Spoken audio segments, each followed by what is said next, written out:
Hello and welcome to Infamous, the audio podcast. This is Brandon, or Mutilus, on Discord or Diablo. This is Parker, go by One Who Parks on Discord only. This is Jeremy, or just Jeremy, or I can be also found in Diablo, and under many things, mostly Diablo related. Under username -3758. Hashtag BattleNet / Battle.net. Hotmail, some sort of shit. I don't fucking know, dude. It's a clusterfuck. Help me.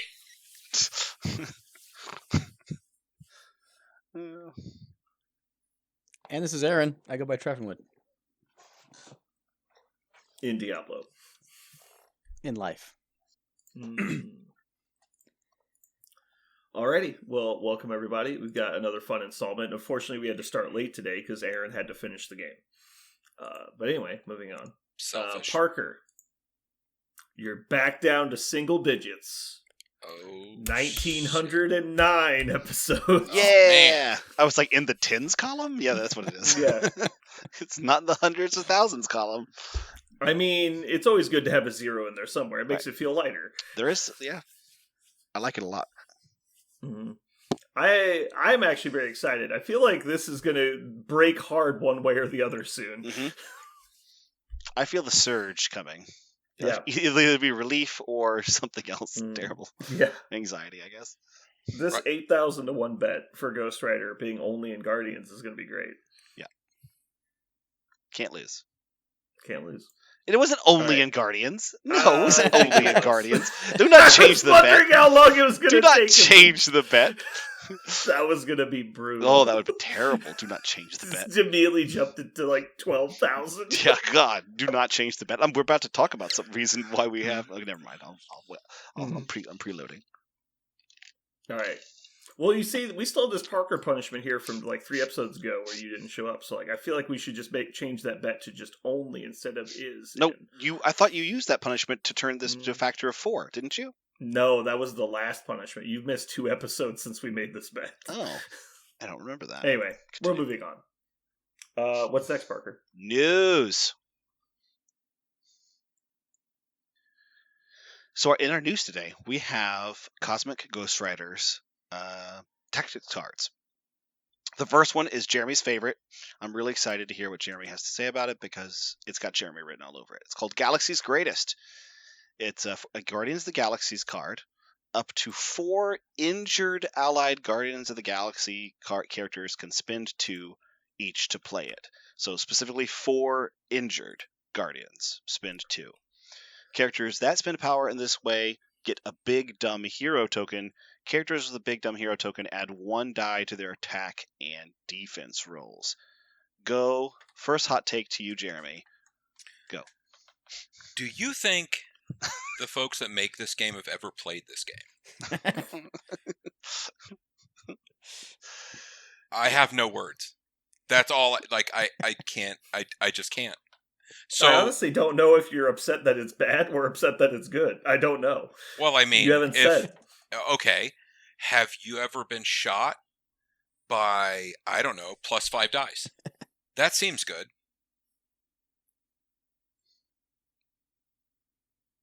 Any model. Just, here you go, +5 dice. Do it. It's not. What are you talking about? If you've played the game, Guardians come with an 8-point model attached. That 8-point model, anytime a model gets flipped, Okay, I see what you're saying then. so, the current version of the game only plays this way. It's been that way for fucking 2 or 3 years. All right, so I've only played 3 games with Guardians, and as an expert, I can tell you I don't care about this card. Listen, now, I you're could only be a wrong. level. You're I'm only a humble expert. You're a level 17. Yeah, I You know. don't know shit. I feel like Donnie from Big Lebowski right now. However, like, I actually just don't care. Like, I'm thinking, like, would this make my 10? I just immediately go, no. Like, I could be wrong. Am I crazy, Aaron? Is this card amazing? This card is somewhere between good and amazing. I don't know. Okay, so Really? I think this card is terrible. Oh my god. that was my initial impression. You two need to play some fucking games. Get out from behind the microphone. Play some games. I've played a lot of. I've played a lot almighty. of. I've played a lot of Guardians of the Galaxy. The number of times I can count that I had 4 injured Guardians No, characters. it's You up only to need 4. one. Well, I don't know that it's worth 1. 2. I honestly don't. Right, that's the thing is, okay, so sure, you can do All up to dazed 4. at the same time. Yeah. Like, so you're probably going to get 1. And so let's say, who do you play it on? You Ghost play it Rider? on You can't Groot. like I guess. Sorry, you Cosmic, play it yeah. on Rocket for a Deadly Duo. Okay, so we're saving Deadly Duo. You've got Rocket and Groot, which means you're minimum playing 4 characters. So you're probably not going to have priority. You might, but you're probably not going to. You're going to play this, and Rocket's already been dazed, and you're just assuming he's going to get to activate. There are lots of assumptions here. This is why the card is between Yeah. good and amazing. Like you can Right. you can I picture think- all of the amazing things you can do with it, right? I think good and amazing is a big stretch. I think subpar and amazing is somewhere around Ooh. accurate. Like let's say the floor is an Agent Venom beam. That's a pretty solid floor. I don't think that's the floor. I think the Hmm. floor is you literally don't get to use it. If that means that none of your models are ever dazed, I think you're okay with that. That's not what I was saying. I'm okay. saying you play it, then that character dies, and you wasted a tactic slot for nothing. So if your characters are dazed, there's a better than average is the wrong word, but There's a chance that you're getting priority Yes. back, but it also could have just been that you got dazed after. Also, like, if we're talking about you're playing Rocket, well, 2 of your tactic slots are already gone. Realistically, 3 or 4 of them are already gone because this is not going to be better than the other cards available. And it's only ever going to make a list when Thanos is in your list. Because if you're fighting with We Are Groot, Deadly Duo, and 2 restricted cards, you cannot tell me this is the next best card in the game. Follow Me would be better than this, even if we're just counting a bad restricted cards. Well, not bad, but less used.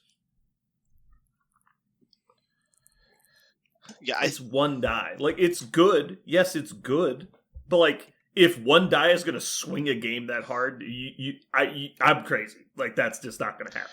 I feel like there is a planet where Agent Venom plays his tactics card with Rocket and Star-Lord on the field, and you get a big meme turn. But even then, like the memeiest turn ever. Right. Like there's a world where that exists.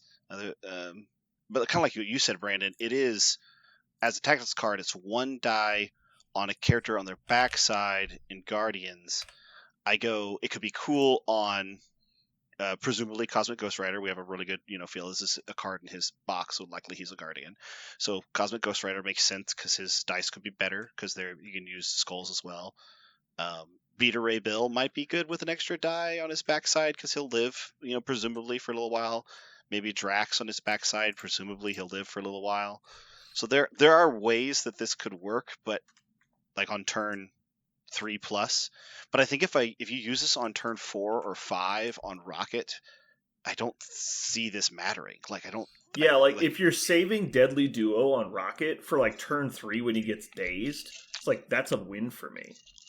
Like if you just not using it on turn 2, that's so much better for me.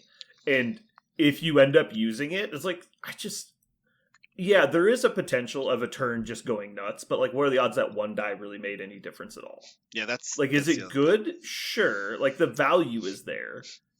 But like Jeremy was saying, Death Decree is so much better than this card. I don't even think it's worth comparing. Well, I actually think you play this card when you don't take Thanos and you just play White Guardians. I think there's more value there, but then that means it's again competing with restricted slots.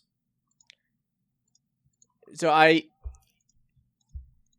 concur with everything you've said, and I want to say that at the end of the day, this card's going to fall on the good versus amazing spectrum. But I don't necessarily think you have to keep it for Rocket and save Deadly Duo, right? That's just, random ways in which it can be good. But let's say I've got 2 characters dazed, like pick whichever 2 they are. I guarantee there will be games in which the extra die on both offense and defense are critical to keeping a character alive or pushing through that last damage. I don't know. I think this is one of those intangibles where some games it's going to, spike really well, i.e. the effectiveness of the card, and then some games it's going to have close to zero effect. You know what character? Right. Oh, go ahead. I think I know where you're going, but I will just say that I think it's impossible to quantify that die mattering. Like rolling a 6-die attack versus a 5-die attack and knowing that it made a noticeable difference. Like it's just impossible to tell. And I think because of that, you will have people in one camp because they feel for whatever reason, they have positive confirmation bias that it's good. And you have people that have negative confirmation bias that it's bad. And just because of their first or second game interaction with that card, or their, gambler's fallacy in their head, they'll think it's good or bad. I think the actual true value of this card is going to be noticeably less than what people expect it to be. I feel like this card feels a lot like Hood's Gang. It feels like a lot of like Hood's Gang to me. It's one of those cards that are like, you read it, you're like, shit, that seems so good. So much better than this. Hood's Gang is so much better than this. But even then, when you play with Hood's Gang and you actually play with it, some games it does pop off, but some games it does almost nothing. And you get kind of that confirmation bias. I play Hood's Gang a lot because I had a couple games that I felt like it was awesome. But then I played it a couple times and the reroll did nothing to help me. The extra dice do nothing to help these characters. There is one character in Guardians, the first character I thought of actually when I picked this up, when I looked at this, was Nebula. Because Nebula gets to reroll dice on defense and on offense, and getting an extra dice on top of that. Because one of the things Nebula does not have is a lot of dice in her pool because she's rerolling so much. That's how to balance her. So getting 4 dice on defense with a reroll and 5 dice, 7 dice with all like full rerolls on offense, that is scary. But again, Nebula on her backside doesn't have a huge health pool, so she can just fall down. Like there are lots of some of the scariest offensive models like Rocket and Nebula are 2-pointers, so they're a lot easier to squish, to remove trivially, and then you go, okay, cool, my Rocket or Nebula got a pretty good turn, 1 dice out of that. I don't know how worth it was. It may feel, I don't know. Like, I think this is one of those cards that on a trash scale, Aaron, what would you give it right now? Do you have any way of guessing? This feels like a bad version of Hood's Gang. 3. So, okay. Let me counter that. So Hood's Gang is only bad because of the requirements. Hood has to play it on his activation in his normal form. So if that was a power phase effect, it would be played all the fucking time. Mm-hmm. So, anyway, I just want to make that point. I think Hood's Gang is bad, not bad, less competitive because of the restrictions on the card, not because of the card. So because this card can be played when it's needed, I'm not saying it's better than Hood's Gang, but anyway. I give it a 3. It's a 3 on the scale. I just need to clarify. A very good to excellent card is a 3 on the scale? What words exist above 3 then? I did not say very good to excellent. I said good to amazing. That's literally what you said. I said good to amazing, and I'm leaning towards it being good. You said very good to amazing. I did not. We're going to check that. You should check it. I'm definitely going to say I think this card is going to see a lot of testing, and ultimately it probably doesn't make most 10s because of the lack of consistency on the card. Okay, so that's why I was coming at you so hard, because you use the terms good, very good, and amazing to compare a card that is not going to make 10s. So that's... if you had just said, I don't think it makes rosters, I'd be like, I agree. I am prepared to be wrong and have it be the best thing since sliced bread. And I think there's a possibility it can be. Well, as someone who's thrown a injured, death decreed Gamora, Titan, whatever the hell her spender is called, I don't even know. I threw the Gamora spender. Yeah, Titan Killer is Strax. Yeah, I can't remember what hers is called. Regardless, I threw a full 10 die Gamora spender into somebody and got 1 hit. I'm like, 1 die is not going to change the outcome of games, but it's going to be a contributing factor, a small contributing factor. Like if that was that strong, Zemo would be in every list. Like literally every single list if it was that strong. Yeah, I feel like there are a couple characters in Guardians that wouldn't mind it. Nebula, Rocket. Oh, do you want to know who really likes it? What's that? Ghost Rider. Yeah, Cosmic Ghost Rider. Yeah. Like there are a bunch of characters that are going to like get some work out of it for sure. But like you just said, like does it matter? We'll see. Yeah. Okay, so that was one. What's next? It's time travel. Don't ask. Unaffiliated card. During the cleanup phase, after victory points have been scored, an allied Cosmic Ghost Rider that is not contesting an objective token may spend 5 power to play this card. Cosmic Ghost Rider may then advance medium toward an objective token you are not securing. If you would now secure the objective token, you immediately score 1 victory point.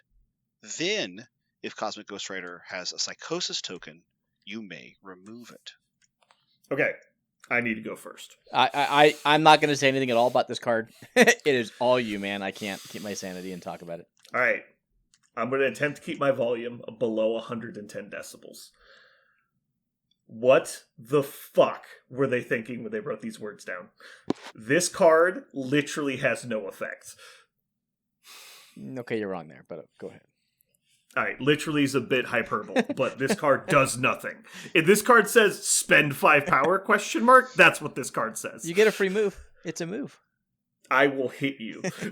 Okay, is it because they don't specify when it happens, so you may not do it's because they anything don't happen? specify what words mean is the actual problem. So, Parker, I have a question for you. Mhm. If Ghost Rider has a Psychosis token and is standing above a uncontested secure, would he secure it? My answer is no, It because cannot that's hold- what cannot contest Yeah, it cannot means. hold, contest, or interact with objective tokens. Yeah. Yeah. And so to secure, you must contest. Mm-hmm. I hate this card so much. So you're saying he spends 5 power to score a victory point. So if he's already standing on top of a secured by himself, he cannot play it. He cannot play it because he is contesting. Well, unless objective we're going tokens? to say he's not contesting it, which means, again, this card does nothing.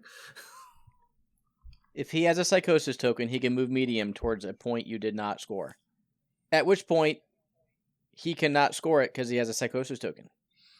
But he does immediately score 1 VP for being close No. to it, according to the card. No. Only if you would secure it at that point. Oh, if you. But he would has now. a Psychosis token, so he can't contest it. So you wouldn't secure it because you don't have any more contesting models than you've just had. I see. You guys are saying because of the words as written, which is said the joke is words, right?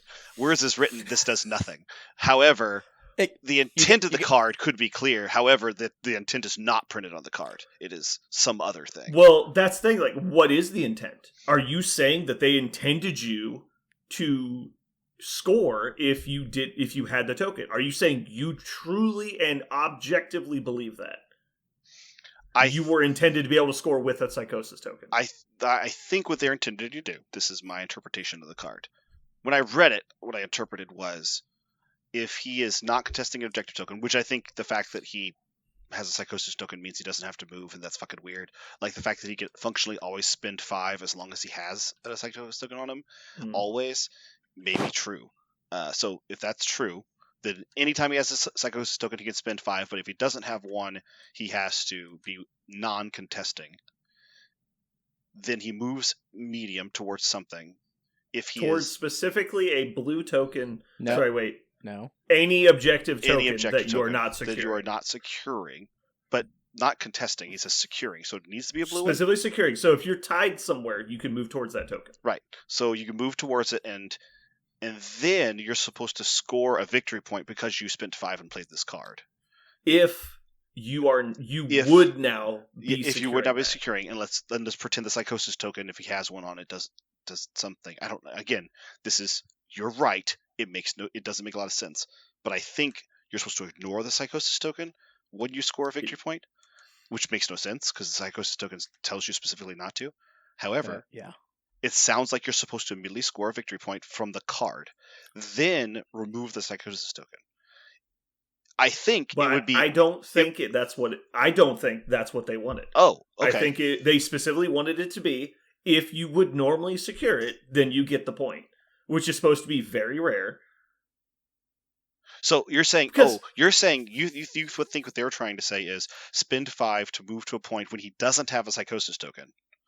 Then Mhm. if he's there without a psychosis token, score an extra victory point off the card because he doesn't have a psychosis token.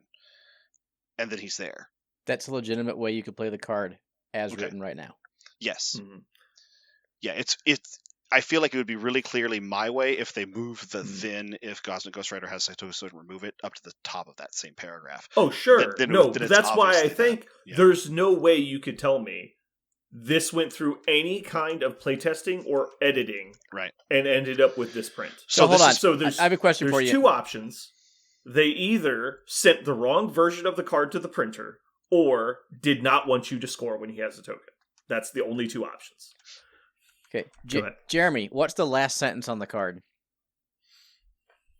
I don't have the card pulled up. Oh, you Then if half-asser. Cosmic Ghost Rider I do. has a psychosis token, he may remove it. And this is in the cleanup phase, right? Mhm. Yeah. Okay, so at the I thought you weren't very gonna say end anything. of the I cleanup thought you weren't going to phase, say anything. well, I'm not drunk enough to not give a shit. Okay. So this card lets you get rid of a psychosis token as the last step in the cleanup phase. Technically the second to last step, but fair enough. If we look at Ghost Rider's card, what's the first thing he does in the power phase? Rolls the 5 dice and then Nope. gets the Before that, Loses the psychosis. he loses a psychosis token that's on him. Yeah. So There is hold on. WTF.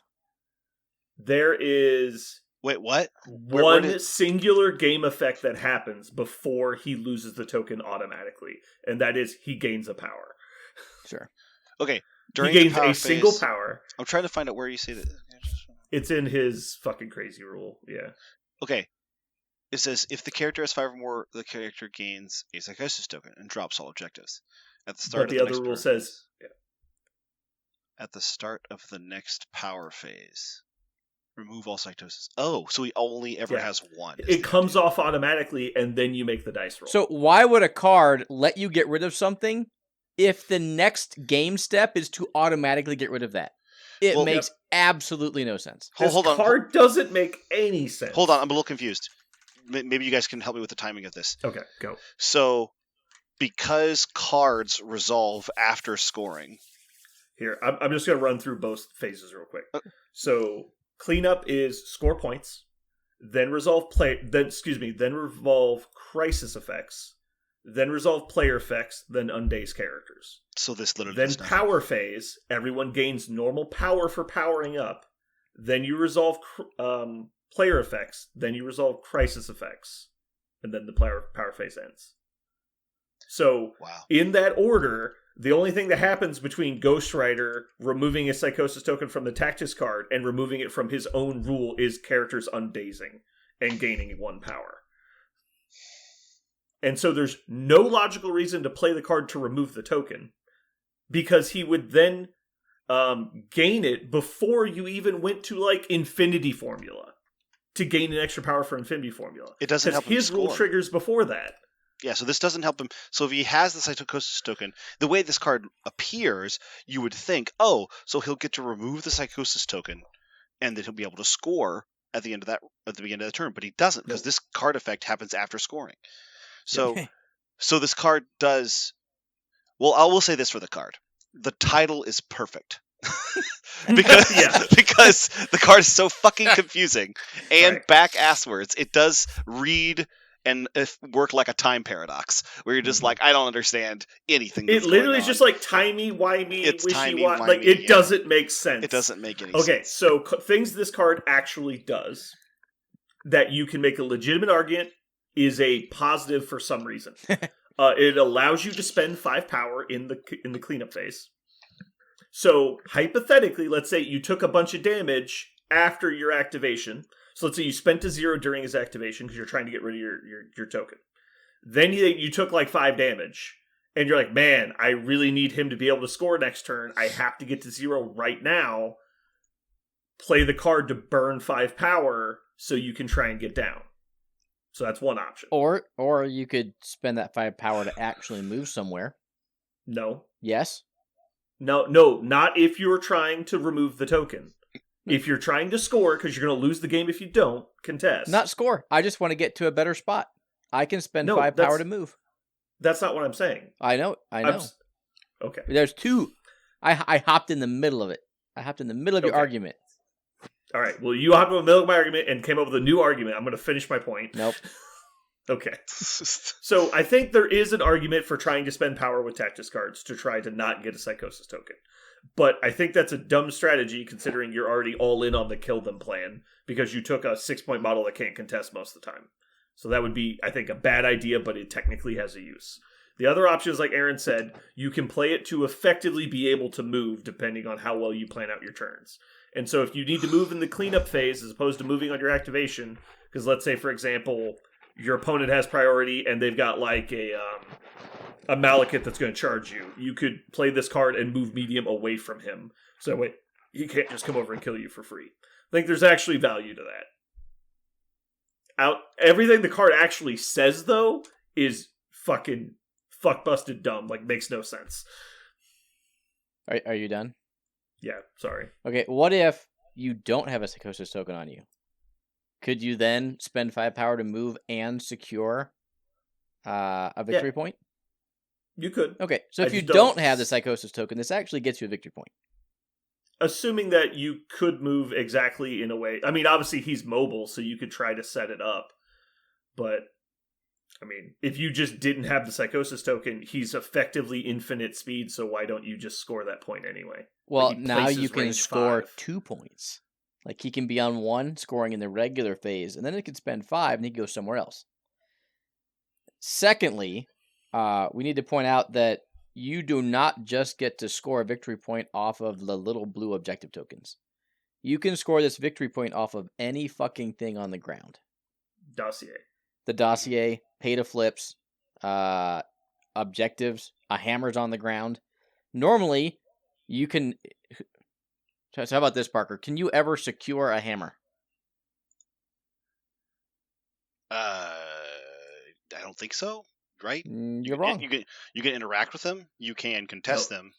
Every objective token, according to the rulebook, can be interacted with or secured or contested. It is up to the objective token to tell you what those effects do. Now, you can't always interact, but you can always...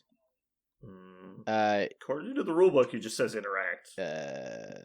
It's a generic rule in the game. We'll not argue.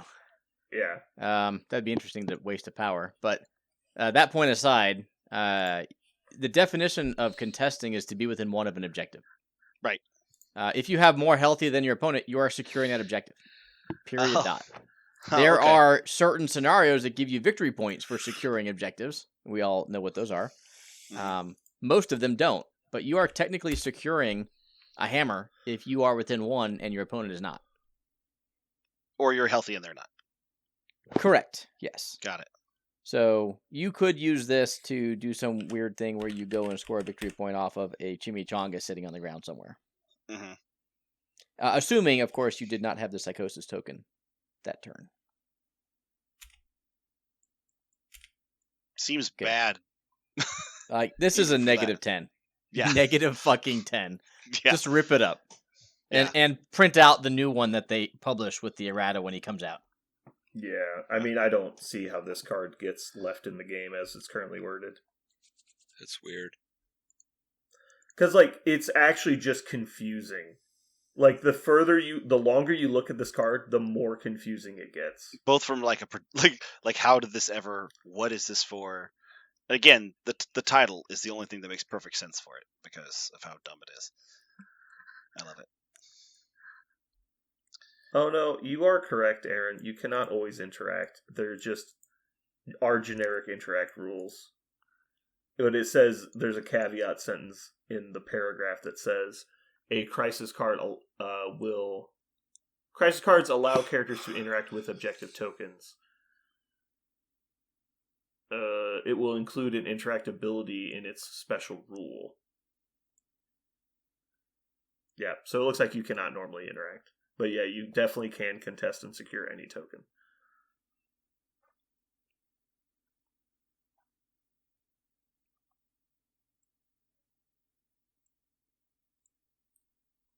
All right, you guys ready for the last card? Yeah. I promise it's not so dumb. Hmm. Watch out. Uh, Empty promises. I think it's a pretty low bar to jump over. Yeah. The last one's called Servants of the Titan. It's a Black Order card. During Cosmic Ghost Rider's activation, any number of allied Black Order characters may spend 1 to play this card. So specifically during Cosmic Ghost Rider activation, all Black Order characters, any number rather, can spend 1. For each power spent to play this card, roll a die. For each crit, hit, or wild, and blank. Crit, hit, wild, and blank. Yep. Cosmic Ghost Riders deals 1 damage to each enemy character within 3 of him. For each skull and block, Cosmic Ghost Rider suffers 1 damage and gains 1 power. Okay, I find this incredibly interesting that you and Parker misread this card in the exact same way. What do you mean? Just now? You said deals 1 damage to each enemy character. And Sorry. That's what Aaron read the To first an time. enemy. Sorry, you're right. To an enemy. Wow, Yeah. I did it exactly. So it's 1 damage per successful result applied to an enemy character of your choice. Thank you for clarifying that. That would have been very different. Yep. For each of the basically no block, no skull. It's the same as the oh no, it's no block or skull. So it's a 6 and 8 chance. Deal 1 damage to an enemy character within 3. Can you do it to the same person? I think. It's for every result. So you can do 1 damage to an enemy character. I think that means Yeah, I One- think you're right. 1 over and over again. Let me check like Hood's wording just to make sure that it's the same.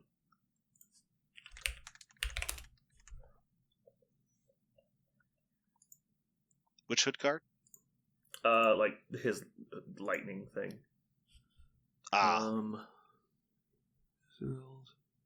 Number of other enemy characters. Yeah, that's totally different wording. Yeah. I don't think there's a restriction on that unless they just arbitrarily decide there is one. That's really good, actually. I assumed it was limited 1 per character. No, it's For each skull and block, he suffers the damage. I don't know why I never thought about that dealing like just like, oh, I roll 4, I got 4. Like, this guy takes 4 damage. Like, it's perfect distribution of damage. and I actually really like this card. and you also get blanks. Mhm. I mean, Yes, I read it to where it has to be on 1 character. So each individual example is a separate instance of the trigger. Okay. According to previous precedents, I guess they could say whatever they want, but Okay, so applying this to Bill, 4 damage, he could just spend 4 power to negate all of it. I think so. You're either doing the effect 4 separate times, in which case Bill and Jugs could spend a 0. Here, me too. I'm looking at cubes. Sure. I think cubes is the same, I think it is too. which it's all 1 application. Each character damage. suffers 1 damage for each cosmic cube they are holding, gains 1 power for each they suffered. I mean, good news, I'm sure there'll be some sort of official ruling, quote unquote official. They might have. This might be that rule they reversed. Hold on.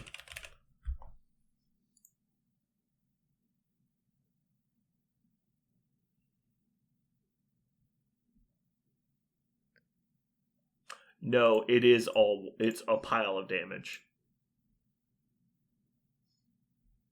It is a pile. Okay. Yeah, it's the same as Ghost Rider's Wicked Judgment. It's 1 per each result, so it is all combined and then dealt. So what was the card read? Each deals 1 damage to an enemy character within 3 of him. I don't know, that just reads to me like you're supposed to be able to split it up. But yeah, I don't know how that's going to end up working. Okay, so if you can't spread the damage, is it a good card? If you cannot spread it, yes. Yeah. Yeah, I think so too.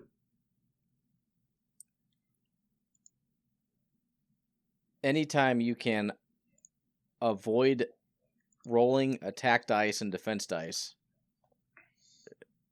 Yeah. I don't know. I think obviously the floor is 0, but a realistic floor is, let's say, 2. If you just want to say apply 2 damage to an enemy character of your choice, like that's pretty good. We're also discounting the fact that if you roll skulls and blocks, he takes damage. Are we that mad about him taking damage if he gains a power for it? Probably not, right? I don't That's think his job. the power Yeah. matters. Yeah. Yeah, I think He's- it's just this. There's no. If it was just suffer damage, you might go, "Oh, that's not as good." But he actually gets the power for it, so you're actually giving him power to do more stuff. Honestly, I think he's gonna have as much power as he wants. What? But No, I'm just what I'm looking saying at is, list. it's not the negative, quote unquote, is not so negative. Is what I'm saying. Yeah. So the widest Black Order exclusive list you can build with him is 5 wide at 20. Anything less than 20, you can only go 4 wide. So this card's pretty limited in the quantity of dice you can roll. You have a 6 and 8 chance of dealing damage to them, so I think this is always worth it if you play it. The only question is, do you have enough Black Order characters to justify it? It does say any number of allied Black Order characters. So if he is a Black Order member, which we can assume at this point he is, then he could spend it himself. It doesn't say other. Yeah, that's what I just... Yeah. Yeah. That was what I was counting. Okay. 5 wide with 20 at him. Right. So you're meaning that 5 wide, so he'll get to roll 5 dice if you know. Assuming that he's Yeah. Black Order, yes. Yeah. And you took exactly that list. Right. Power is generally not the Black Order's problem. Yeah, so that means, though, that you're playing, like, Corvus Glaive without the Reality Stone. Like, I'm just pointing out, like, it is costly to get that wide, because they don't have cheap characters. Right.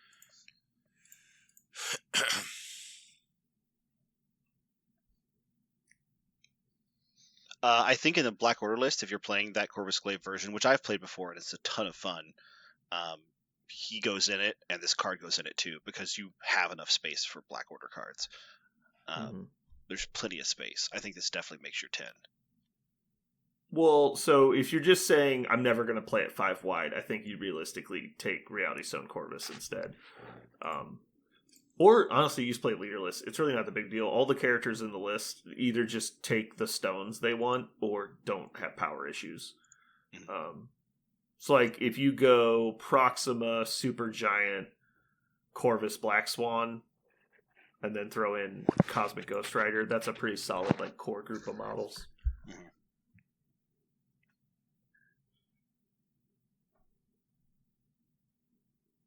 Yeah, I like this card. It's a cool little, like, oh god, I got this last person, like, just get rid of them and I'll be fine. Also, notably gets behind, away from things like DR and, well, I guess not DR, right? If you're giving one big thing of damage, but martial artist, shit like that. Yeah. They have cover and all kind of shit to make them better.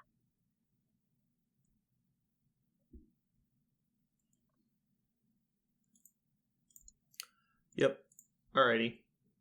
Anything else on this? Nope. Alright. Some interesting cards overall. I still think that Time Travel 1 is probably the worst worded card they've ever released. It's probably not the most, like... It's definitely not the worst card they've ever released, because that card is still better than Fearful Symmetry, even if they don't fix it, but... Fearful Symmetry is so bad. It's so bad. Yeah, this actually does create, technically you spend 5 power and you get a thing, potentially, so it's not impossible to see it Worst happen. case scenario, you get a medium move, but I just... The guy could spend that 5 power to place 5. Like, range 5 place. Like, I don't understand why you would spend the 5 power to move medium. Like, it's got to be a really weird situation.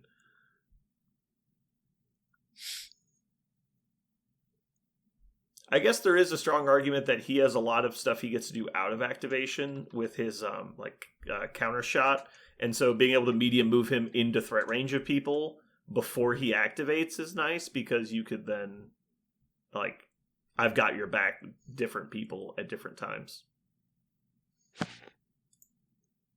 Yeah, it still seems fucking. I was gonna say, you're digging real hard. No, like, I'm trying to understand Yeah. this card. I just, like, what would possess me to write these words down and tell people about it? Like, that's where I'm trying to figure it out. Maybe they sat down. The- Maybe they sat down and they're like, "We want a time travel card. He's kind of a zany character. He's got like a screw loose. He doesn't really make sense to people. They don't explain him very well in the comics. So let's make a card that really reflects that." I don't think that's what happened. I really know. don't see them I know. writing a card to actively confuse people. I know. I mean, we've shown, like, they know how to do zany, wacky stuff. Like, we have Yoink in the game, Right. where, like, Deadpool steals something from somebody. Right. Like, From a friend. there's Like ways from to do that. from, like friendly characters and shit. Frenemy, yeah. Yeah. Cable's not exactly his friend. Right. Anyway, moving on. So we had a tournament over the weekend. We had a pretty good turnout considering how busy everybody was. Unfortunately, we weren't able to go up to Bug Eater, but we had a pretty good showing. We had the Ottawa guys come up. They haven't been able to make it in a while, so it's good to see them. Parker, do you want to tell us about your games in the tournament? Yeah, actually, I had a really, really fun tournament. It was really good. I decided to bring my new Avengers list called What Blanks, inspired by getting trounced by Web Warriors recently. I was just like, what if I just made a list that doesn't really interact with my opponent very much and is planning on picking stuff up and running away, and just being very difficult to kill. So it's all the martial artists and Avengers with Steve. Try to keep the mobility up and the model count up, mobility up, and size down. So the whole list is size 2. Everything is size 2 to make it harder to easier. Yes, it's easier to throw them and push them, but harder to take damage from things like throws into each other. And yeah, if I never piloted it before, which showed in my first game up into someone played Midnight Suns, and they did a really good job of setting up the best tactics card. What is their tactics card? Is it Siege of Darkness? Is that the name of it? Siege of Darkness.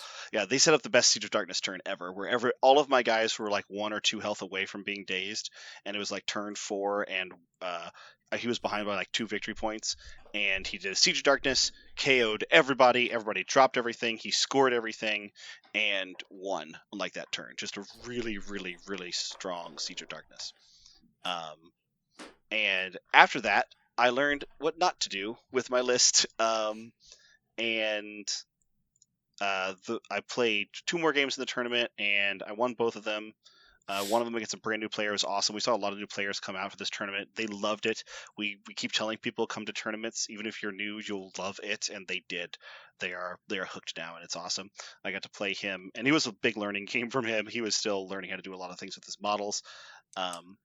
And I won that one. And then I played against Jeremy in our third round.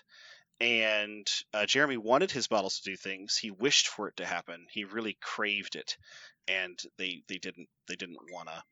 And so it was a game watching his things not happen, and so I was able to win that one. Then I played a pickup game afterwards,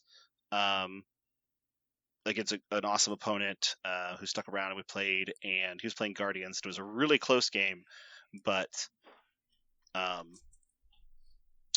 on turn 3, my guys showed up offensively for really the first time the whole day. The list is not meant to be an offensive list, but they all kind of showed up. I have decided that the linchpin of the list, besides of course Steve, is actually Cable. Cable is my new favorite Avenger. He is so strong at this thing in this list, which is incinerating them so I can do enough damage to him to knock him down. He does enough like generic damage with his throw and his rifle, very consistent.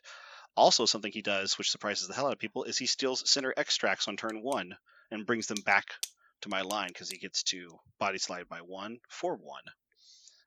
And so he would go up to the middle point, grab something, and then move backwards. And then he's a fantastic backline piece from that point on in the game. He's in Steve specifically. I love him. I found out I do not like Strange that much. That was something on the podcast we talked about, maybe dropping in Strange. He just seems kind of expensive. I wanted to play more models. And so I'm reworking the list right now.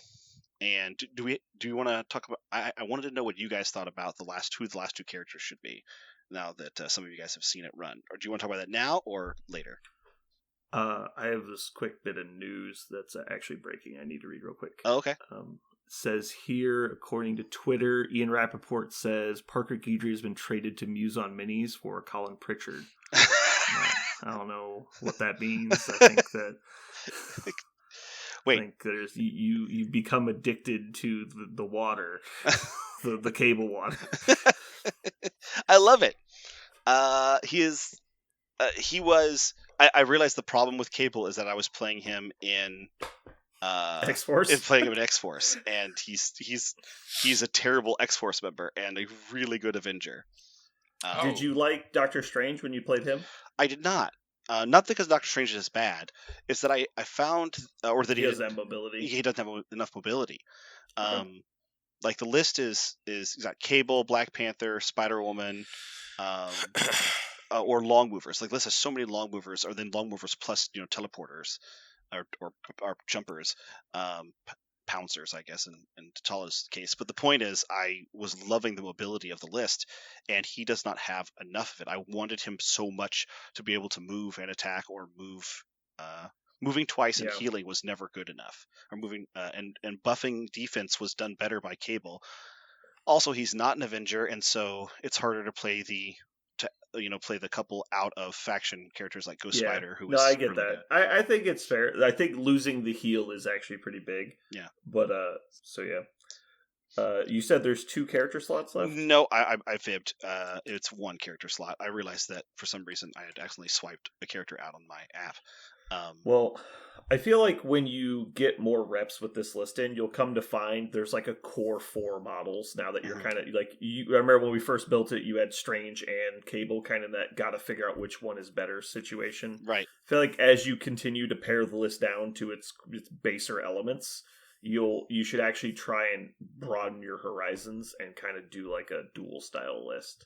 So either bring in a different Avengers package, or because it wouldn't be hard if you're already running Steve, just bring in like maybe a beat 'em up synergy list that's just like Heimdall and a couple other people.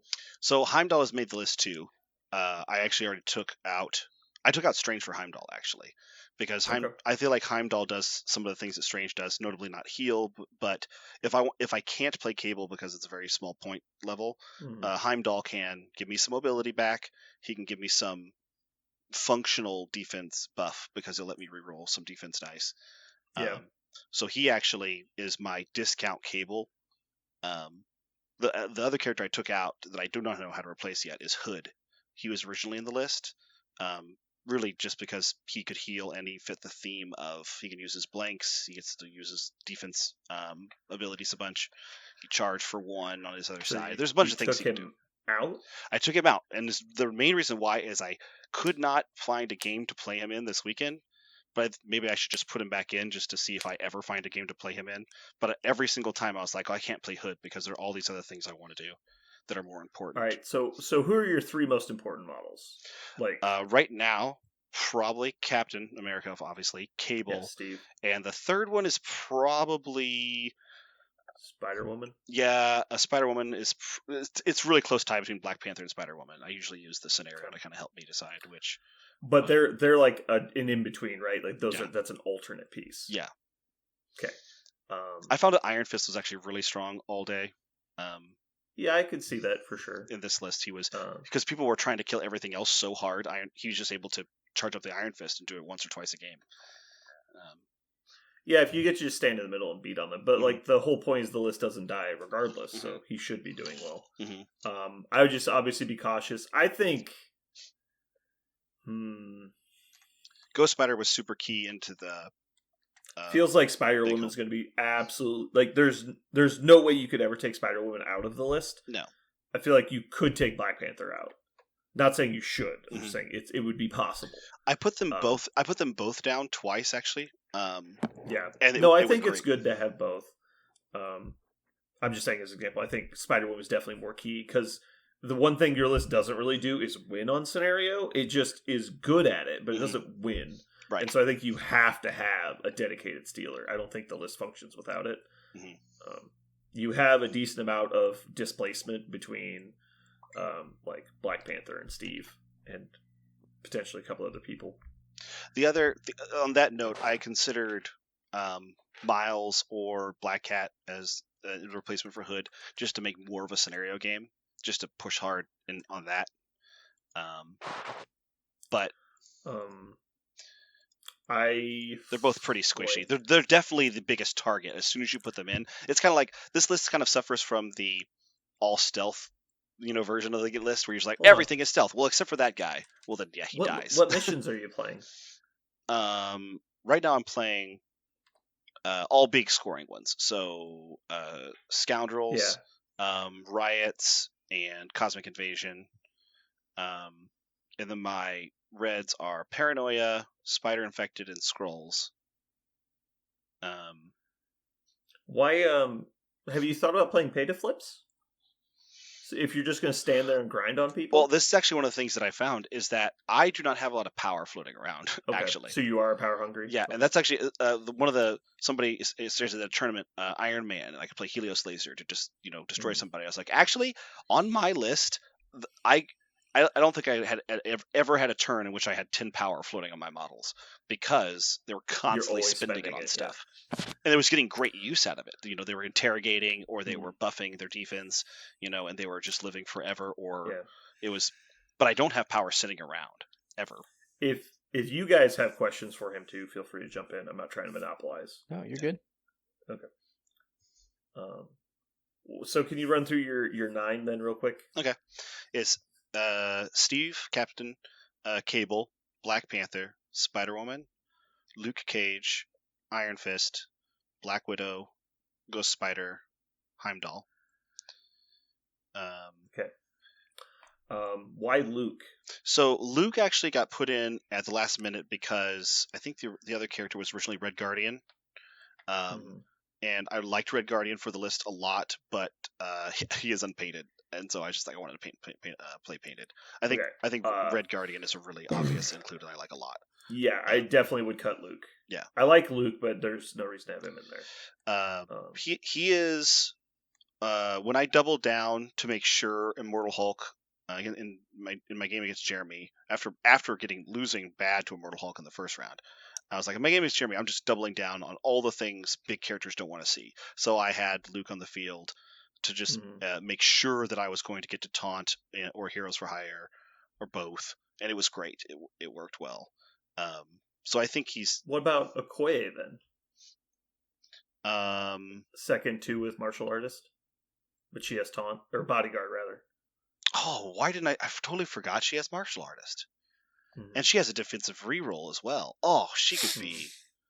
Oh, that's a great idea. Why did I not think of that? I've been looking at all the threes, staring at all the threes. I didn't think about another 2. I was going to tell you, I've been cooking up something for Immortal Hulk as well. I want to try Hulkbuster against him, and in that specific list, I think you wouldn't even need Steve really. Like Steve bodyguarding is nice, but that's Steve's worst nightmare, right? Big single attack rolls. Also right? He throws that you. Also displace him. Yeah, so you just get him out of bodyguard range. Yeah, you're much better to have it be your cheaper models that are taking it. And it's Immortal Hulk is faster than regular Hulk generally when you see him, but dude, getting pushed away twice a turn and then getting staggered is still annoying. Super shutting down his throws. Like if they actually field Immortal Hulk against you, I don't know how they kill you. Like, I honestly don't know how it's possible. Like, you basically go from taking 20 damage from throws to taking 5. Like, it's that much of a cut. Like, you just take no damage. I've actually done this one time before, because I played a Hulkbuster for a while, and I accidentally fielded a Hulkbuster with a bunch of martial artists one day, and it was awesome. because they were trying I'll just do damage with throws. Like, oh, I can't do a lot Yeah. of damage with throws. Oh, I'll just So do the damage only with my thing- dice. Oh, I can't do a Yeah. lot of damage with the dice. Like, it didn't work. So very I well. would personally try to avoid martial artists specifically Mhm. and go for just generic blank rolls, which I know is hard. There's not a lot of gets it against Mystic. Right. But I think you should try and find people that get it against Mystic. Because if you're seeing Immortal Hulk, you're probably seeing Blade. And admittedly, Blade's a lot easier to deal with, but you have to deal with Blade. I was finding it was funny. Jeremy and I, when we were puzzling about it, we were talking about Mystic attackers, and I did not find it to be that much of an issue. I think against specific like Convocation, where it's every model's a Mystic attacker, it can become more of a problem. But with one Mystic attacker, I didn't find it didn't hurt enough. Is I guess the point. Yeah, especially if you've got Cable running around. Cable kind of preys on Blade a bit, and so you Right. just focus Blade the entire game, Mhm. and he'll be too weak when he gets to you to actually stand up to anything. I do like the idea of a model taking out something for. And that also lets you put Helios in and have a kind of a pivot list. Mhm. I'll have to stare at this for a while to find out. But who do I honestly, lose for that. Maybe I think Black Panther. is Ricochet's only for Little Iron Man, right? Captain America and Iron Man? Yeah, it's Iron Man, not Tony. It's Helios, says Tony Stark. Yeah. So yeah, I would consider Iron Man, even if you're not going to do the Hulkbuster route. I think he's worth it, but it's mostly as a also tough model that has displacement, long range displacement, and then you will get in spots where it's like, okay, I'm just going to save up a little bit of power and Helios this idiot. Mhm. And if you don't want to, like, Ricochet is 1 power each, like, and it's a big chunk of damage. I use Ricochet and Helios as a tandem, and so it's you weaken somebody, you Ricochet to daze them, and you Helios to kill them, and it's just like they're off the table. It's like, and their one swing back turn, they have to deal with Steve, and so it's probably not going to do anything. And so you can just basically remove any model in the game, including Thanos, in like 3 solid attacks.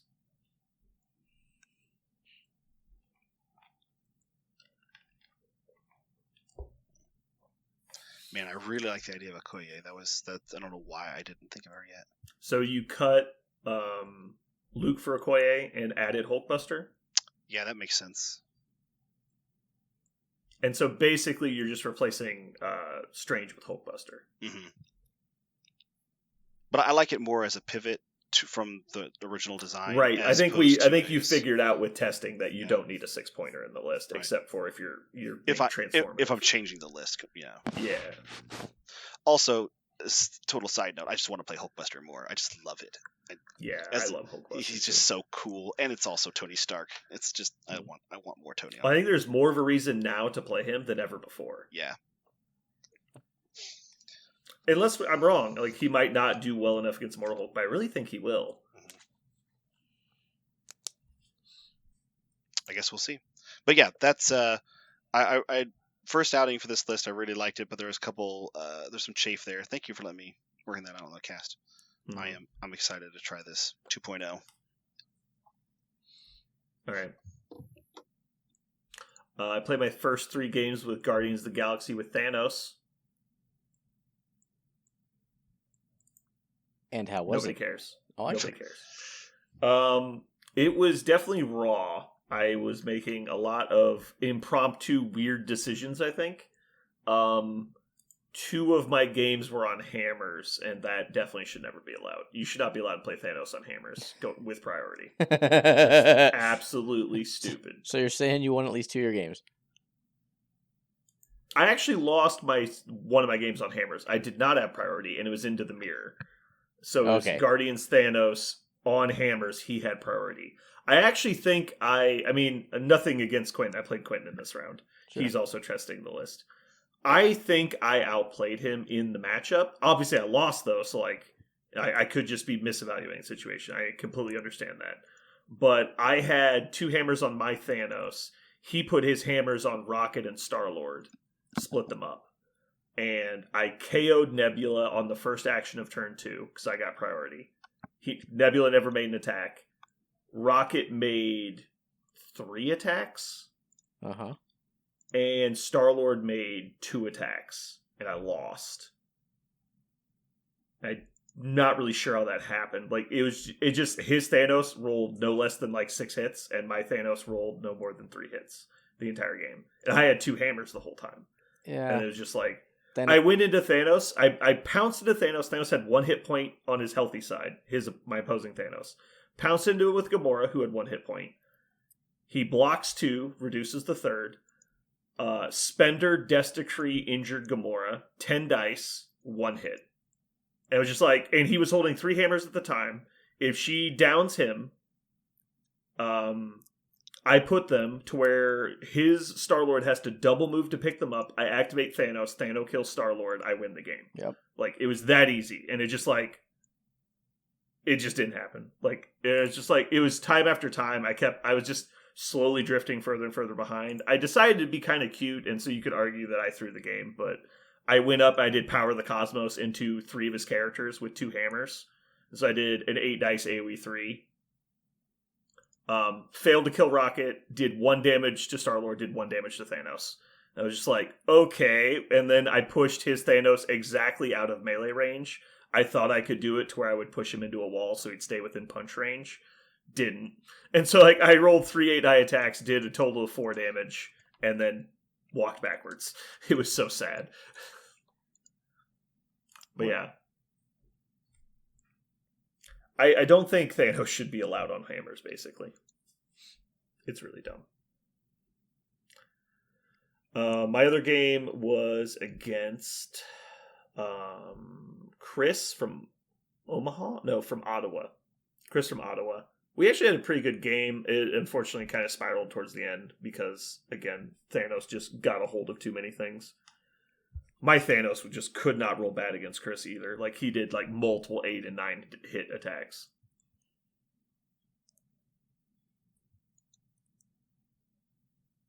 Jeremy, I think, actually gave me the best game in our game with Immortal Hulk.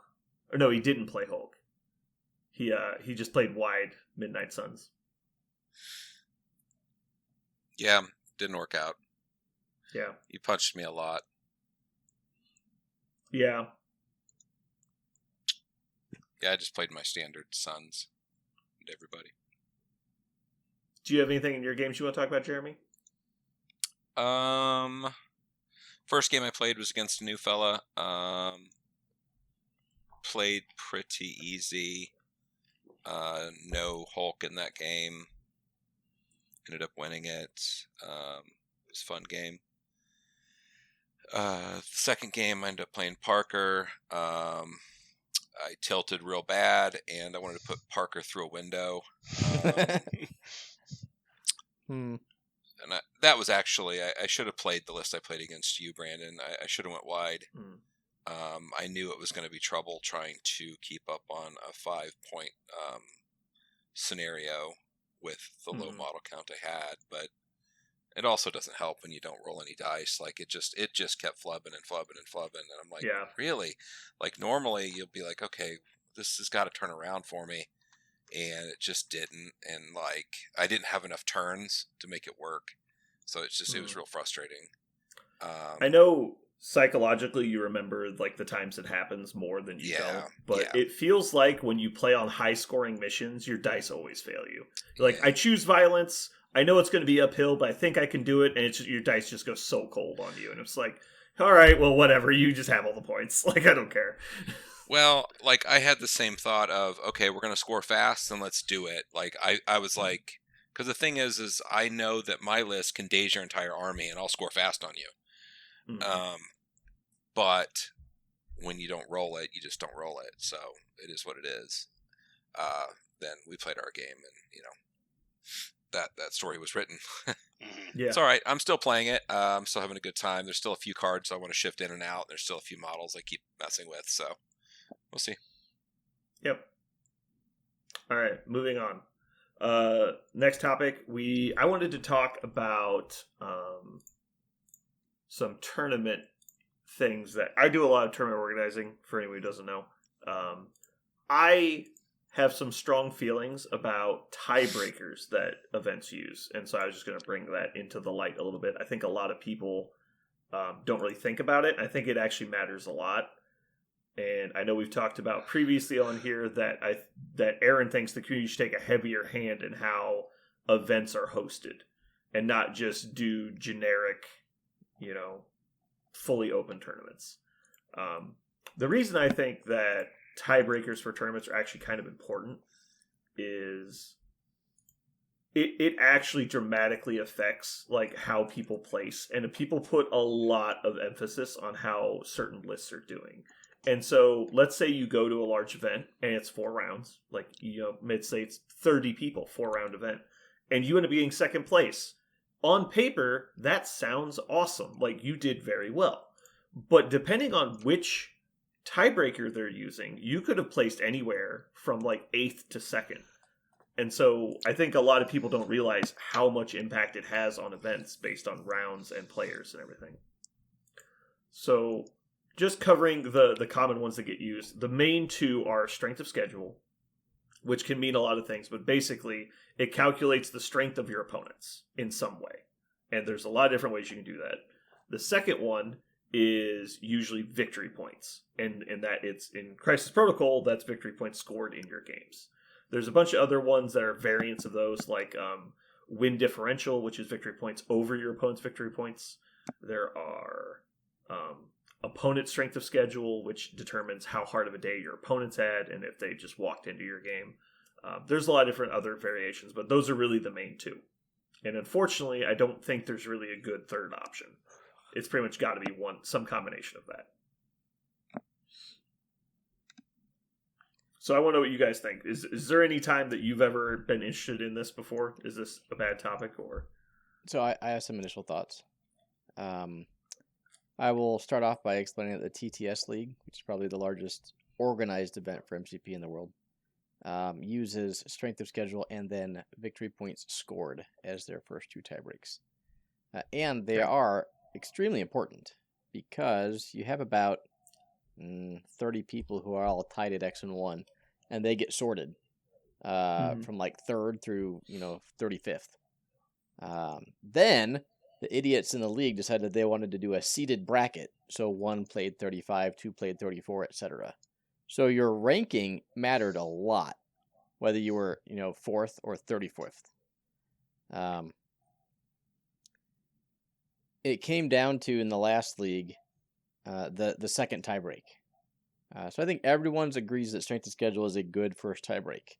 The second one being victory point scored is what I have an issue with. Now again, take this with a huge grain of salt. We're talking about like, nitnoid, granular, detailed, competitive gaming. I don't really care. But if you're going to have a tiebreak, at least have a better one than victory point scored. And I'll give you an example why. I was playing a league game about 2 weeks ago, I think, and I had the game kind of wrapped up. And he was just like, okay, I concede. Like, he's done. Okay, great. So he's like, so I guess it's 14-0 for you, which is what the concession rules are. And I said, well, why don't we just, so he had taken his last action of the turn. I still had 1 activation to go. I was like, what if I just pick that up and come sit over here? I score out. I win 16-5 or whatever the case may be. And he was like, okay, sure. He could have been like, nope, I conceded before then. Like, denying me the victory points, if you will. Yeah. That's kind of shitty. I could have also gamed it by only going to 15. Would have been very, very easy. He had 1 model left alive. And then could have gone to like 22 the next turn. Like if I was like super into like gaming victory points. So I think victory point scored is a bad second tiebreak.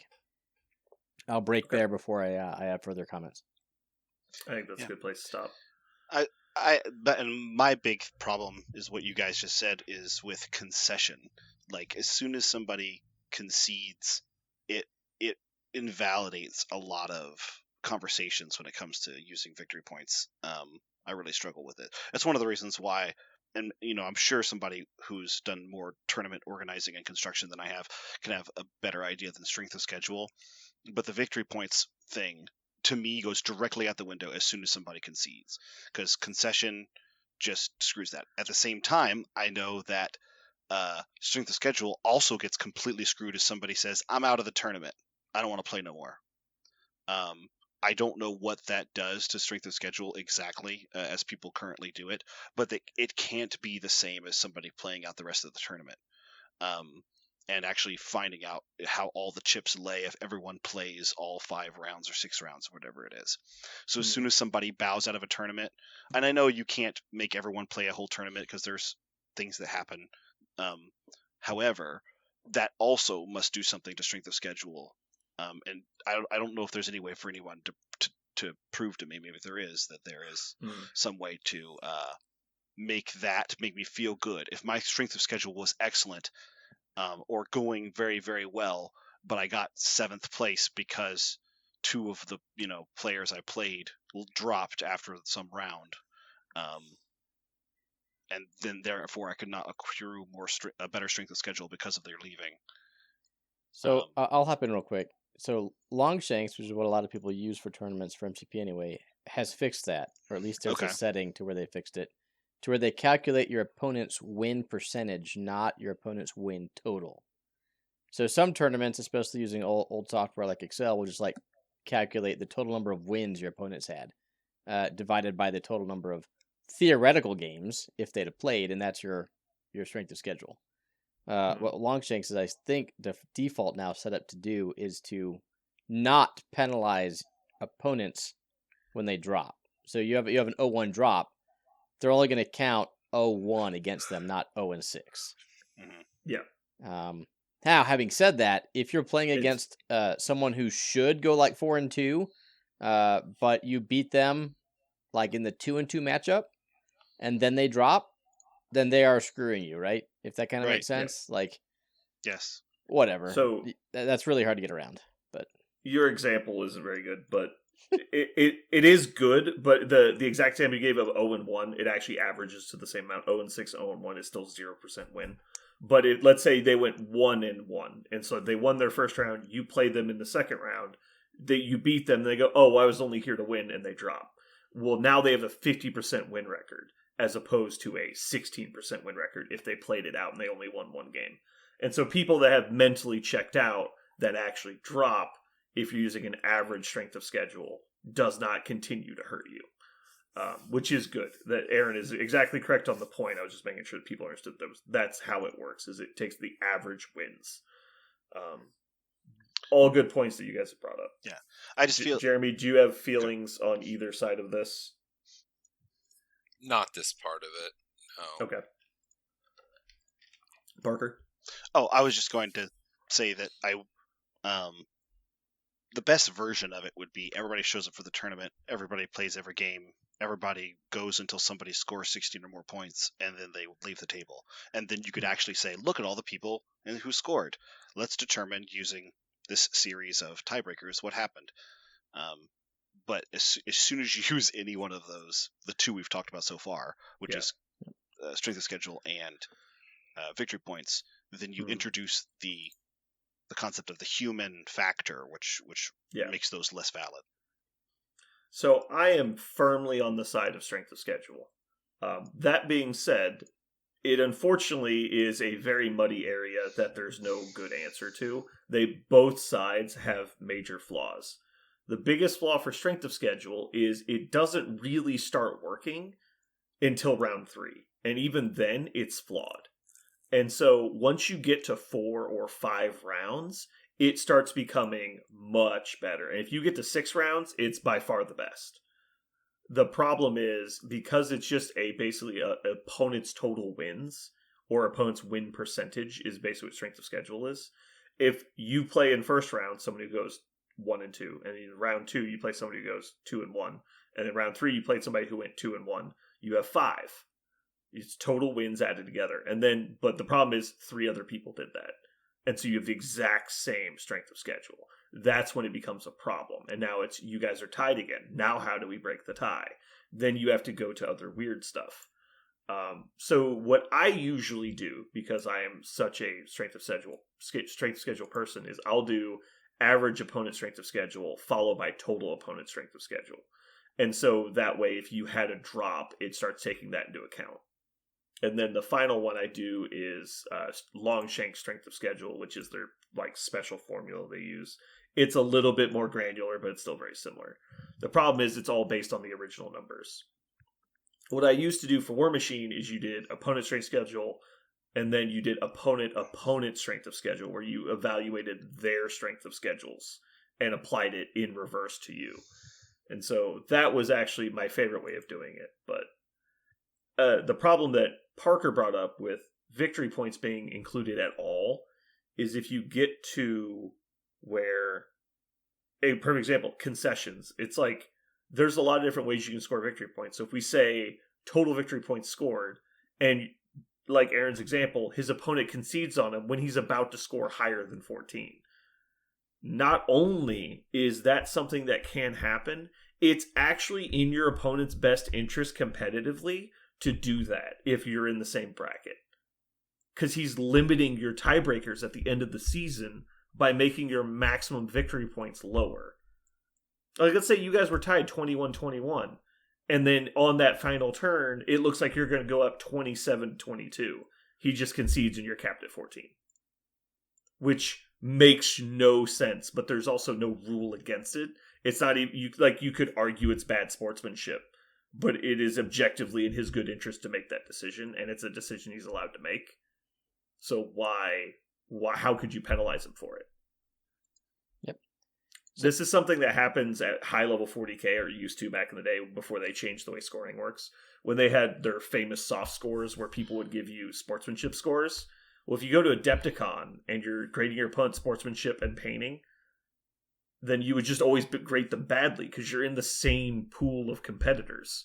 And so at the end of the day, you look around and the average sportsmanship and painting score was a 1 out of 5. And you're like, why is everyone grading everyone so badly? It's like, because they want to win. And it's just like, oh my God, this is terrible. And so just every time your opponent's going to win, you concede. It's just really dumb. Yep.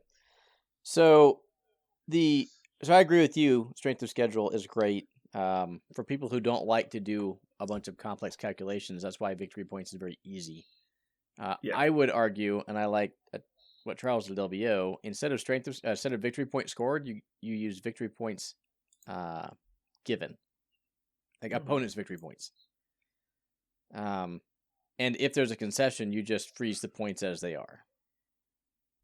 So it does two things. One, concessions are quasi-irrelevant. And two, it prevents people from running up the score. It encourages me to win faster. Like, so if I'm blowing someone out, both me and that opponent probably want the game to be over quickly.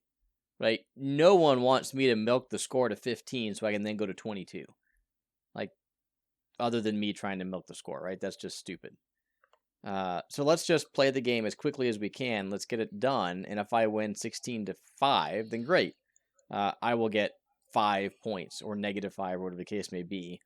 Let's say 5 points, with the goal being the fewest allowed. So anyway, I think that solves some of the issues with using victory points, while still not being perfect in any way, shape, or form. Because then some, tie that goes into like 22-23, you're never going to come back from that. So the issue I have with that when they do the points allowed, again, why wouldn't your opponent just concede right before scoring? Because doesn't it give you it gives your opponent the huge advantage, right? I mean, sorry no, you would get an advantage if your opponent concedes before scoring. Yeah, if your opponent concedes before scoring, your opponent would never do that, because if you're both in the same bracket, he just gave you. So your tiebreaker is total points scored by your collective opponents. Right. So if your opponent concedes to you, he gave you. It's golf. You're trying to get the smallest points, right? You're trying to get the lowest points. Yeah. So he gave you 0, and that's fantastic. The shutout. No, but I'm saying for him, is it keeps his tiebreaker low. No. Oh. Yeah. No, it does. Oh, because yes. Let's say you both go 2-1, and you're about to score from 6-15 or something, or not 6-15, but like 6-12, and he knows he's gonna lose the game. It's like, I concede. Like, there's no way I win this game. I'm playing against Web Warriors. I concede when he's still at 0. We've done the pay to flips. I know I'm gonna lose. It's like, I concede. So so you score 0. I get my loss that I already knew I was gonna get. You have 0 points, so now I might get second place. You have 0 It's points, pull but the I ripcord. limited I think this is a bad matchup, and I didn't get my turn 1 gotcha steal crap. Like I'm out. because I yes. only lose or I only gain 14 points instead of gaining 16 points or 20 points. Right, because if my goal is to have the lowest score, I just concede earlier in the game to keep my score. Because low. 14 is lower than 16. Yeah. No, you don't get 14. That's an alternate rule. It totally depends on what you're doing, but yeah. But either you stop the clock or it turns into 14 or whatever it is. But yeah, you're still incentivized. So that's why I think that's the first part of this, because I think anytime you grade the individual games, and you say something that happened in the game is going to determine your tiebreakers, like an individual granular thing that happened in the game is going to determine your tiebreakers. That's not actually strength of schedule, it's weakness of schedule. It's the opposite. Because the people that have the best scores face the smallest amount of adversity. And so you're actually rewarding people who had easy games. Like, let's say you get a game, my opponent had barely ever played before. I played Web Warriors, I won 20-0. How is that saying that I should have high tiebreakers? Why? What justification is that there? What did I prove in that game when I won 20-0? Dude, I'm totally with you. That's why I think tiebreakers are stupid, and it should just be a straight. Weird. We all tied for third. Mm-hmm. I do like that we tied for third thing. See, just now weird. We're talking about what I like. Okay. And there's one other big point I need to make. No, go back to Jeremy. Jeremy was going to say something. I want Jeremy to go. I think that in these type of games, the dick measuring contests and all of that, there's so much luck involved. People just need to calm the fuck down with this stuff. I think that the people that make it to the top 2 tables, regardless of how it comes out, there's nothing quite as deflating as losing at a top table and finding out you're fucking 5th or whatever, or 3rd. Like, that's such horse shit. That should be first place, second place. I think that there should be a top table, first, second place, everybody else takes 3rd. Fuck it. Be done with it. That makes me crazy. I hate that at big events. I hate it. That's my thing. That's where I'm at with it.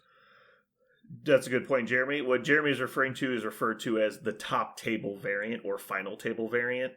Basically saying whoever loses to the winner in the final round is the second place player. I agree with him wholeheartedly. There are a lot of arguments that, it's actually literally the Monty Hall problem, if you actually think about it. Let's say we play 3 rounds, and Parker wins. Jeremy lost to Parker in round 3. Mm-hmm. So 3 people today lost to Parker. And let's say all 3 of them go 2-1. Who's to say which of them was the better player, right? Or had the better odds of winning? Yep. And so it needs to be somebody who lost to the winner, which is actually what strength of schedule does, because you'll have an opponent that has 3 wins when you lose to the winner. And so you have a higher chance of getting second place. But it's not required, right? So but it's interesting. There's actually a lot of permutations. The pressure of top table, the convention watching you, the level of play at a top table is completely higher scrutiny at the time. When you're playing your 3rd game of a day and your 6th game of a day is not the same. It's just not the same. I totally agree. You know what I mean? I'm in your court, man. Okay, that's where I'm at. No, I'm totally with you. I'm just saying that technically, mathematically, it doesn't mean anything, but I'm super with you. It should absolutely be the thing. Yeah. I always use final table variant. I think it's really important. So you know what I really think? Yeah. I think if you ended up losing any of your games at tournament, you should just shut the fuck up and go home. You don't have to worry about the fucking tiebreakers. You just win them all. And I realize that's whatever. Cliche, but I actually believe it's true. What? Do you know why they matter? Because people have small penises? Why? Nope. It's because of invitational style events. That is exactly why. Nobody gave a fuck until invitational style events happened. Now, not pointing fingers at LVO and War Machine Weekend and all that. I love those events. However, that's why we have these conversations. Because how tickets roll down and who placed what in this point system, that's exactly why this matters. It puts stakes on second, It third, puts fourth, stakes fifth. on high rankings. And not to mention that, but also, like, unfortunately, with the information age we live in, what gets nerfed? Like, if some list makes top 3 at every tournament, it gets looked at harder. Yeah. And when it's making top 3 because, let's say, for example, every tournament in the country used victory points as first tiebreaker. Do you know how many Web Warriors would make top 3? Total victory points scored. They would outscore the winners in almost every tournament. And so it's just different, right? It just changes everything. But if you do strengths of schedule, then then a lot more fighty lists start showing up. And that kind of takes me to my final point I wanted to make on this. The reason, especially in this game, it's not fair compared to other games, is depending on what affiliation you're playing and what missions you're playing, this scoring system is not at all fair. Like, not even remotely. Like, if you play on Scoundrels and Spider Infected, and I play on Demons and Montesi, it's like, we're not playing the same game. It's not even similar. Like, if my opponent is playing, Suns with Immortal Hulk, and he's got Demons in his list, and he hits Demons, like, I don't have the opportunity to score the points that you do in your game. It is not a fair representation. So you're like, oh, well, he scored 22 points. Why didn't you score 22 points? Because we didn't go to turn 9? What the fuck are you talking about? Like, this isn't... What are we talking about here? It's like, if we do Researcher and Demons, there's realistically 4 points available to me every turn. On the high end. If my opponent is playing competently. Like, what am I supposed to do? How am I going to get to 20-something points? It's never going to happen. And that's if I do my absolute best. Meanwhile, you're over here literally just playing in the sprinkler and points are hitting you in the face. Like, it's not the same game. It's more similar now than it was before. But before the update, like, you could literally get, like, Demons and Alien ship. You're like, wow, there's 3 points in this game. That's fucking awesome. Like, but again, it only matters if you give a shit between 3rd and 8th, right? Right. But, I mean, the community is pushing more and more of these events because they're fun. And people want to interact with the fun events. And that's why the tiebreakers matter. I totally agree. If you actually, like, go home, you go, all right, I got 3rd at the tournament this weekend, I feel slightly validated. I'm like, okay, that's really not where we're going with this. And so hopefully you feel validated on your own, and you don't need to come in 3rd place to feel validated. Like, I think everyone should be going to the event to have a good time. I love honest competition, so I love, like, the competitive nature of the game. But I don't like, that stuff. Like, I don't like when it's like all like ego stuff gets involved. Like, get that out of here. It's like, you did well, you didn't do well, it doesn't matter. We all had a good time. Like I honestly think those. I think the folks that came into town and played this weekend at the tournament all had a good time.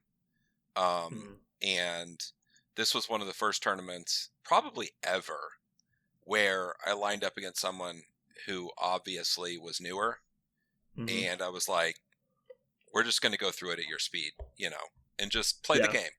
And, like, that felt fine, and it was good. So, yeah, man, this game is not... Dude. Yeah, my game against Chris was my favorite game of the weekend. Like, we just had a chill game. It was great.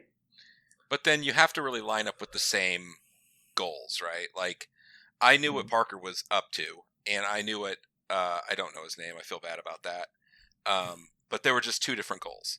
So, like, I gave Parker the game he was asking for, and I gave the other guy a game he was asking for, and it's just different. You didn't give me the game I was asking for.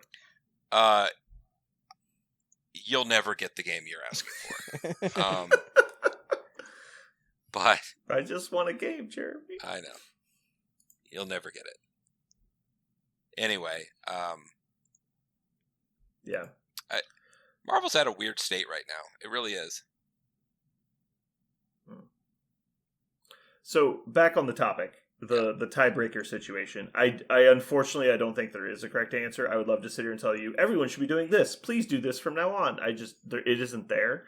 I think you have to kind of tailor it to your own events. but part of this conversation is that I think people need to be aware of it does matter, and you should be choosing the correct one for you.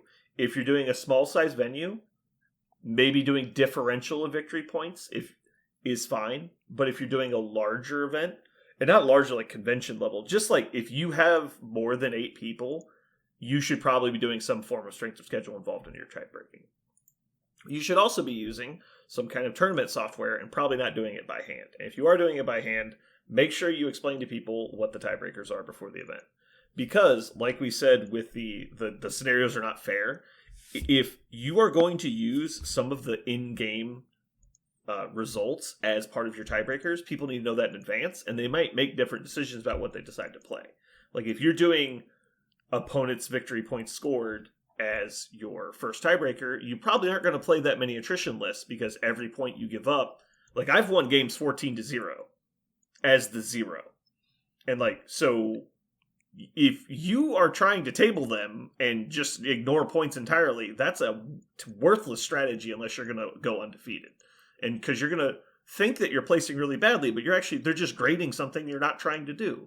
And so just have that in mind when you're building your list. If we're doing some kind of victory point based scoring system as tiebreakers, you need to be ready to score points and prevent your opponent from getting them. I was going to say, any TO out there who's wondering like what they should do, always imagine, if this thought ever crosses your mind, I'll just figure it out, or I'll just do this.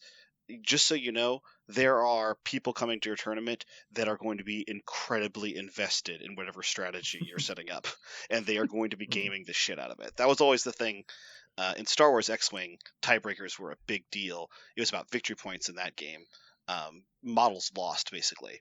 Everyone was constantly metagaming that. Like, it was a big function of your list. How many points would you give up while you were winning or losing was such a big deal. And as soon as you decide as a TO, we're going to make victory points, a part of the tiebreakers, just so you know, you have changed your tournament into a victory point style tournament. It's something that people are going to try and metagame, because think about it, you're functionally adding a victory condition to the game, right? You're like adding a tertiary condition. So just like any other victory condition, people are going to want to explore it.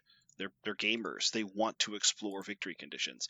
I don't think you guys have kind of put a negative side to people who want to game this, or they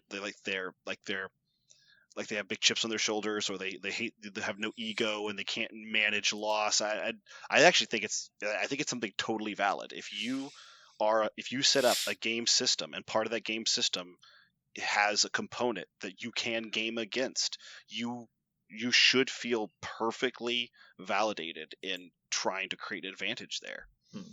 So, Parker, would you say that I am a quote-unquote gamer who will take advantage of seams in rule sets and model interactions? Well, my first word I used to describe you before you were a member of this podcast was degenerate, and I appreciated how much of a degenerate you were. So yes, I would say that's true. Okay, voting you onto the podcast was a 2-1 vote. I just want you to know that. Fair enough. Having said that, I have never once in my entire gaming career tried to game around the tiebreaker system anyone has used. In any game? Any game. Even Blood Bowl? Correct. I go into every fucking tournament Blood Bowl? trying to win. Period. Dot. I will build my roster in any game to win. That's goal 1. No. That is goal 1, 2, 3, 4, 5, 6, 7, 8, 9, 10. No. Your goal is not to win every tournament you go to. Don't even fucking try. Okay, it's either to win. I've played all of the factions in Blood Bowl. To win or just have fun, right? Don't even start that. But I will never try to take solace in losing, but then doing as well as I can. So what you're saying is your goal is either first or last. No. It is to do so. My goal is first or last is to win as many games in a given game system at whatever tournament I'm going to. Period. Dot.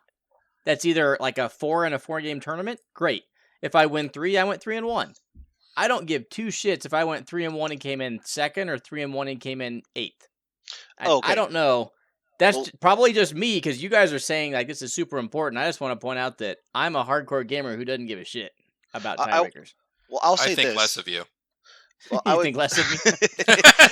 It's, I will say it's Because you- very small. That's a small dick talk right there. Yeah, well, Aaron, I will say that in the situation that which I'm imagining you're portraying, which is you play, you go to your tournament, you play 6 rounds, you didn't win all your games, so you came in something beyond first, and that was very satisfying to you. I'm actually talking more about the scenario where top 8 goes to Sunday's tournament, right?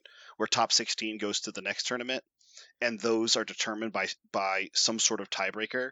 That's the metagame I'm talking about, that you create as soon as you say Yes. we are going to determine which of the 4 and 2s will go to the next day of tournament by this tiebreaker. I think you've created another game. You've created a game within the game, because people are then going to go, okay, well, if I go 4 and 2, I will be incentivized to have a strategy for how I made myself a better 4 and 2 than the next guy. Mhm. Now, if you're I could totally see how you're the kind of person who you say, I went 4 and 2, I don't deserve to play tomorrow. If I get to play tomorrow, fine, but I don't You deserve say to that because I till didn't. 4 and 3s are playing. Sure. So if that's your stance, but I'm talking specifically about the 2-day tournament Yeah. or the Top Cut tournament. That's what I'm talking about. I would think about that tiebreak going into my 6th game. Last game of the day. I thought you would never do it. I would never build a list around it. I would never consider it Well, I'm as not- what models to take or what strategy to use. Now, So to clarify, honestly, if hold what on. Parker just said, like you're going to last round, it's coming down to like 30 minutes left in the game, and you're definitely going to lose. Okay, now maybe I'll think about. Honestly, at that point, I think I would actually think about it a little bit if there was something else to play for, like a spot in the next day or something. I'll say you went to War Machine Weekends like invitational, like, right? Like you were all of those qualifying events you went to, you never once even learned the tiebreaker rules for War Machine on how you place. That never happened. I am aware of the tiebreaker rules and how they're executed. That has had no impact ever on how I have played a War Machine game in my life. Okay. Yeah, so that's the opposite of Don't my need it. experience. Because Don't need it. we talked. I mean, I remember between every round of a Star Wars game, the first question you ask was win or loss, and then you go, okay, and maybe you ask a few questions to clarify how the won or lost, and then you said, how many victory points did you give up? And you say, well, I was playing this strategy, so I lost, but I only gave up, this many victory points. And so a lot of people would come up to you after round 3 and go, well, I better win out because my victory points have been screwed already. My strategy didn't work. Yeah. And so even if I go 4 and 2, I can't win. So I have to go 5 and 1. I have to go 6 and 0. And so like that is something that people, it was a constant metagame conversation at the tournament, and it happened after round How much 2. How much money did people take home from this? Guys, they were interested in going to the top 16. That's all I they were don't know interested why in. you guys keep like Yeah. this Yeah, is this is a very normal thing. prevalent thing in gaming in general. And I understand that Aaron is young to gaming. Yeah. I get that. Because he wasn't allowed to play games until he retired. But and Jeremy over there, Jeremy's never won anything worth anything, so he doesn't even know what tiebreakers are. So I get it. If you guys want to be mean about it, like we could do that. I don't. But the point is, I don't think in this game, the reason I think it's important to have this conversation is because specifically in this game, it matters so much more because in War Machine, the only goal in War Machine was to get 5 victory points. That was it. Yep. Like, it was like, I win by 5. That's all that matters. And so, like, that's the victory condition of the game. Because against competent opponents, they won't let you get the other one, which is kill their leader. And so, if I have to win by 5, and the tiebreaker is score the most points, well, obviously it doesn't matter, because there's only one goal. In this game, you can win games by tabling people. It is a legal option. You can actually table them. In War Machine, that never really happened, unless your opponent was doing some weird thing that didn't work out. And so, because if there's multiple strategy, fighty list or attrition list or score points, like the tiebreaker will dramatically affect where you end up placing. And as these larger events keep happening, we're probably going to see a master style event, which is those top 8 of this tournament get invited to this thing. In fact, I've already seen a couple of them posted where it's like, based on how you do in this event, you get invited to the finals. Or like they cut to top 4 or top 8, which is a common thing in card game tournaments because they have enough attendees to justify those systems. In MCP, we haven't really gotten there yet, and which is totally fine. It's just where we're going, and I think that's why it's important to talk about this. If you're going to Adepticon next year and the tournament is cut to top 16, and you need to be in the top 16, you need to know the formula to get in, and you need to know how to score to get in the top 16. Because if there's 24 and 2s, how do you get it? For example, this year, it was top 16 this year, wasn't it? And there was two X and 1s that got into the top 16 at Adepticon. X. They went the top 8. It was X 0 and 1. Right, they were X 0 and 1. So there were undefeated people that didn't make the top 8. Yep. At Adepticon. Based on tiebreakers. Can you imagine how annoying it would have been? To be like, I was undefeated and didn't make top cuts? Yes, I can imagine that. Yes. And so knowing that in advance would be important because you might avoid that situation.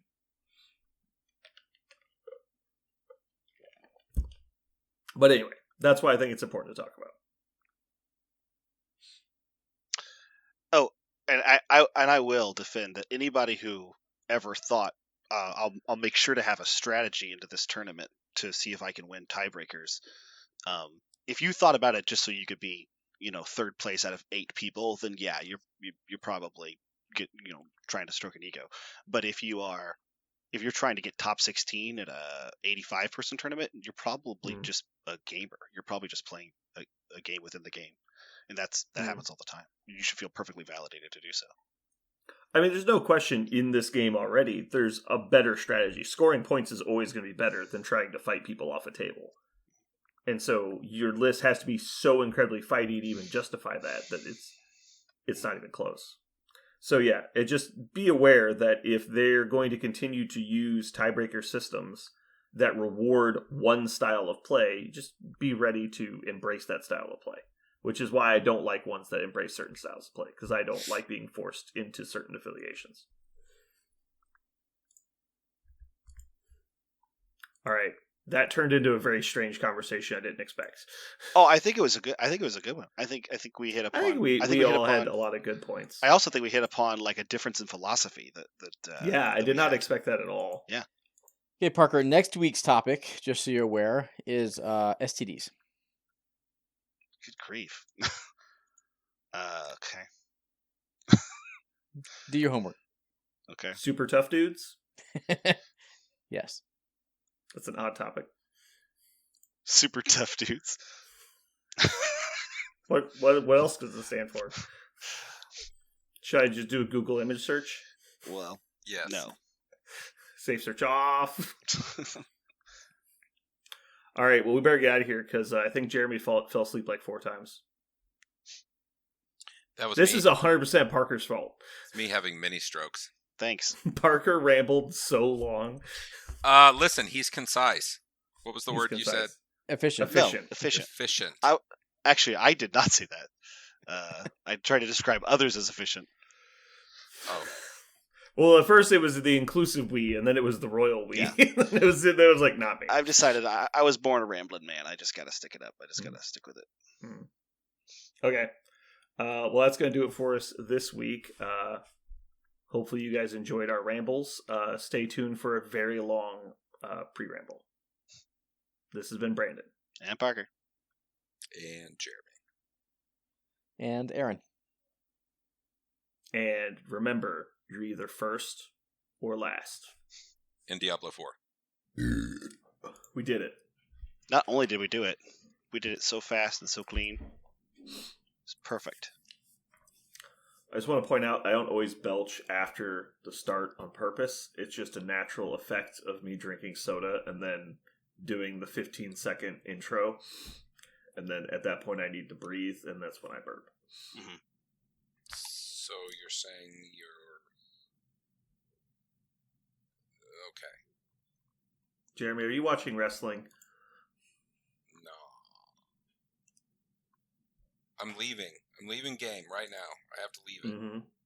Leave. Hit square. Done.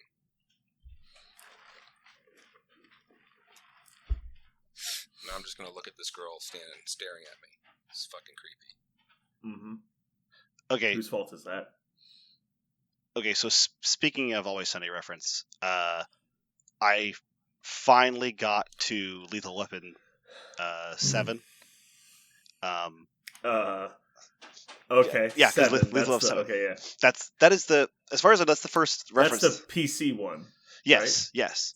Okay. So where was 5 and 6? Did I miss an episode or something, or did it never happen? Did it actually happen early in this series? It was earlier in the series by a long shot. Okay, something as soon as they got to that, I was like, "What's going on? What is 5 and 6?" And I just thought they were actually dropping in as if I was supposed to know that they made 5 and 6. I didn't know it was a callback. I must have somehow. I fell asleep like a few times watching the series. I think I may have missed an episode. I'm not kidding.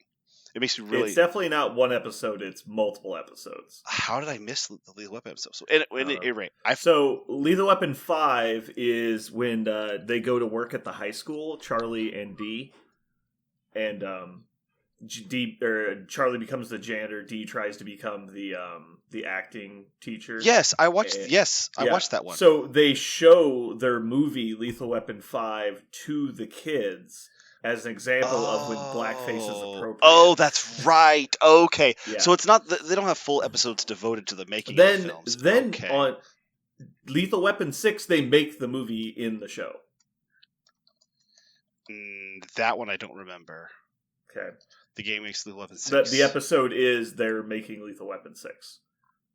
Yeah. And then they're trying to get a loan for the movie because Frank won't pay for it unless he gets to have hardcore on film. That's right. Okay, so it says season 9, episode 9. I must have somehow missed it. I would fall asleep enough times while I was while watching the series. It's often like late at night, like as I'm falling asleep, and when it happens, Hulu just keeps playing, right? And so I have to go back and find the episode. I must have found the wrong episode once and missed it. So I'll have to go back and find Lethal Weapon 6. Or he's just lying about how much of it he's watched, which seems more likely. I'm on season 15, whatever episode well, it's easy to get season 15 when you just skip from 1 to 15. I am a little nervous. I'm actually going to have to go back now and go through every single episode to make sure I didn't miss another one that I missed. However, Lethal Weapon 7, I don't think I've ever laughed like that hard for months. And the moment I laughed at was the first moment that the pimp playing Murtaugh shows up to the birthday party, and Pepperjack. Yeah, Pepperjack, that's his name. And Pepperjack, he shows up to the birthday party. He says, "I'm sorry I wasn't here for you. You know what? You go ahead and go on, little bitch." For some reason, and every time he talks to a woman, he refers to her as a bitch or a hoe. And every time it quick cuts to Dee's face, but she's playing Riggs, and so her eyes just get wide. And she doesn't know how, and she's not breaking the Riggs character, but she's obviously reacting to this man or this horrible person. He keeps referring to every female as a hoe, or a bitch, and her eyes just get really big, and her reaction to the pimp's very candid way that he addresses every female it was so funny. I was just laughing my ass off. I was laughing so hard. That is like a perfect distillation of Always Sunny, right? It's the absolute absurdity of something real and somebody there for you to watch how absurd it is and be there with them. And oh my gosh, it was perfect. They do a really good job of walking right up to the line of where this is a real person. The worst people on the planet act like this, and they take one more step. Right. They just go one step over the line. They go, "This is what we're doing." But they always put another person in the situation for us to realize how silly and how ridiculous it is, right? Someone is always playing the straight man in the scene. Somebody, and that even if it's one of the psychotic people in the show, right? Oh, and man, which is why they're all just differently crazy, right? Oh It man, works really well But do you- because they're always like, "No, you're an idiot," and they just Oh. the other person is bad in this situation. man, that her face that whole time he's talking to that doll. Did you get to the Oh man, the sexual harassment course that they go to? Did you get to that one? yeah, that was season 14, I think, or yeah. Yeah, that was, I that's thought really- you had. That's a great one. Yeah, this. There's so many times in there that they're just like, "Why are you here and Yeah. not in prison? Oh yeah, You should be in prison." the way they address the seminar runners, like it's awesome, and the payoff at the end, like Dennis's monologue at the end. Oh, it's perfect. Like there are so many that the show is fantastic, and I have loved every single minute of it. But I was laughing so hard at the very opening scene of Lethal Weapon 7 as they were filming it. It was just fantastic.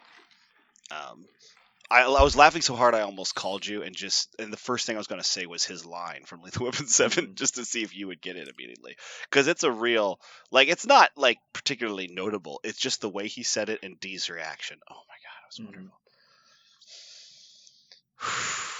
Yeah, it was the best. Did you get to the Thundergun episode? Oh my god, Not the first one, the No, second one. the Thundergun episode was amazing. That was one of the best. I love like homages. I love like the concept of an homage, and like I love how that episode knew exactly what it was doing the entire time. It was a very smart episode.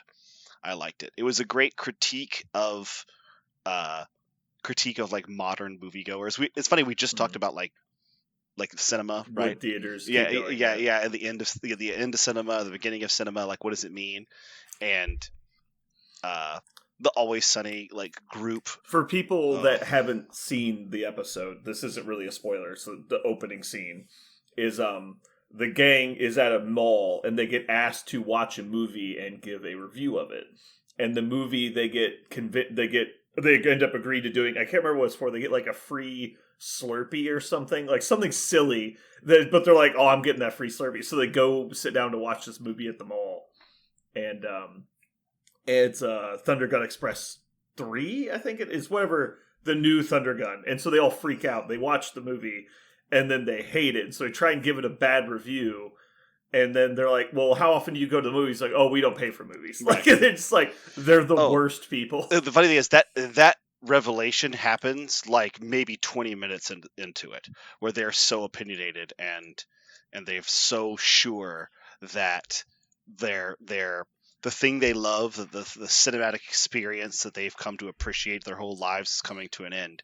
And she's like, so the person who's taking their notes, she's just a note taker, like an assistant, person, says, like, well, you know why the studio is doing this, going to a totally different direction, is because they have to go to PG-13 to open up to a wider audience, because young people are the only people going to movies right now, and they have to be able to appeal to more people and more diverse markets. And they're like, it's like, no, we'll go see it. We'll go see it if you make it the old way. They say, well, how did you see the last movies? And they're like, oh, we stole it. And it's like, no, we didn't steal it. We went to a website. Well, the website's called WeStealMovies.com. It's like, no, it was the other one. Pirate Movies Pirate. Moviepirate.com/r. Yeah. Like, it's just the stupidest crap.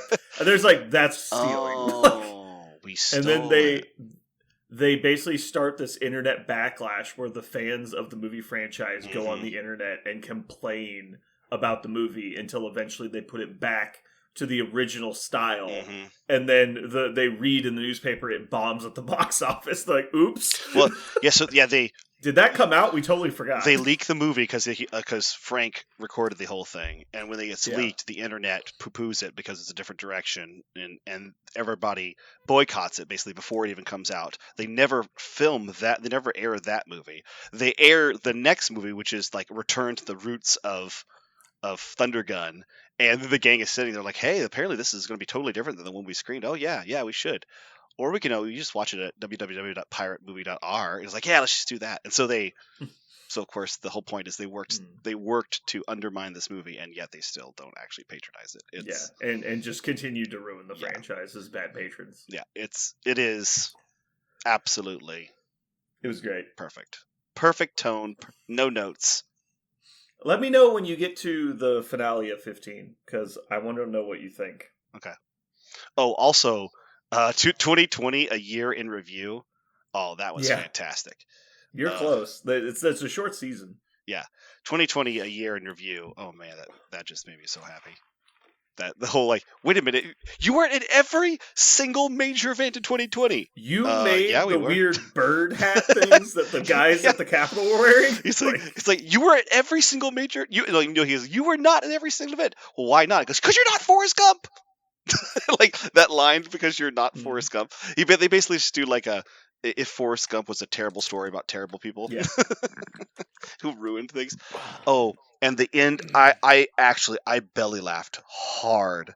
The whole episode was fun, like a grin. I had a grin my whole episode. And the very end, which is like, I guess like a, what do they call, like a it's not really a stinger, but it just shows them in no words. It just shows them in the scene, because in Forrest Gump they have the thing where they superimposed Tom Hanks into famous scenes, and so they just did exactly the same thing by superimposing the gang into some of the footage from 2020. and the one where they're banging on the polling places, like saying that they stole the vote, and there's like turning around like, uh-oh. Dennis, guys, I think we might have caused some confusion here. Vote here, vote here, vote Is here. it Rocky or McNabb? Such a Rocky, stupid Rocky, situation. vote here, Rocky or McNabb. Yeah, and apparently they thought it was like the actual presidential election polling places. I don't know. It was Oh really weird. my gosh, there were Rocky or McNabb. The most stupid argument. But it's perfectly Right. sunny, right? It fits perfectly into their ethos. Yeah, exactly. That was a good one. And to try and sway people, they start singing songs. Yeah, they say singing songs, and all the songs are about where to drop your votes, but they don't say what you're voting for. Oh, it's so good. All right, we have to get to our next topic. Diablo 4. Aaron. Yes. We need an Aaron trash scale for Diablo 4. Ooh, an Aaron trash scale for Diablo 4. Keeping it real, on the -10 to +10 scale, we're going to go with 7.5. Ooh. It is a good game with, I believe, room to grow. Well, I think I'm the most experienced person here when it comes to Diablo 4. And since I'm level 18. So I can tell you for a fact that there are multiple places in Zone 1. There are some dungeon-y type things. I think that's what they're called. They are. And Wall of Fire is a good spell, but it's almost as good as Flame Hydra. Something. I want Fireball to be good, but I don't think it is. I really want it to be good, though. So, to follow all of this, as an expert as well, with a level 17 character. Oh, yeah. I mean, also expert. Well, I only hit 18 right before we started. Oh, okay. So, So I haven't even used my new skill point yet. I'm right there. I mean, we're obviously basically experts. It's 1A, 1B kind of situation. Absolutely. My boys were saying over and over, so Diablo came out when? And I'm like, 1 million years ago. And that one was like what? And I said, it was like this. And they said, so what did you do in that one? And I said, this. And I walked from point A to point B. This one is different than that one. So the second one was, what did you do in it? And I said, this. And they said, what did you do in the third one? I said, this. And they said, the graphics are better? And I said, kinda. And they said, not a lot? And I'm like, not really. I mean, not so, yeah, somewhat. I mean, it's a good game. And like Aaron says, as fun factor goes and what I want from a game, I think it's amazing from what I want from a game. It's fun.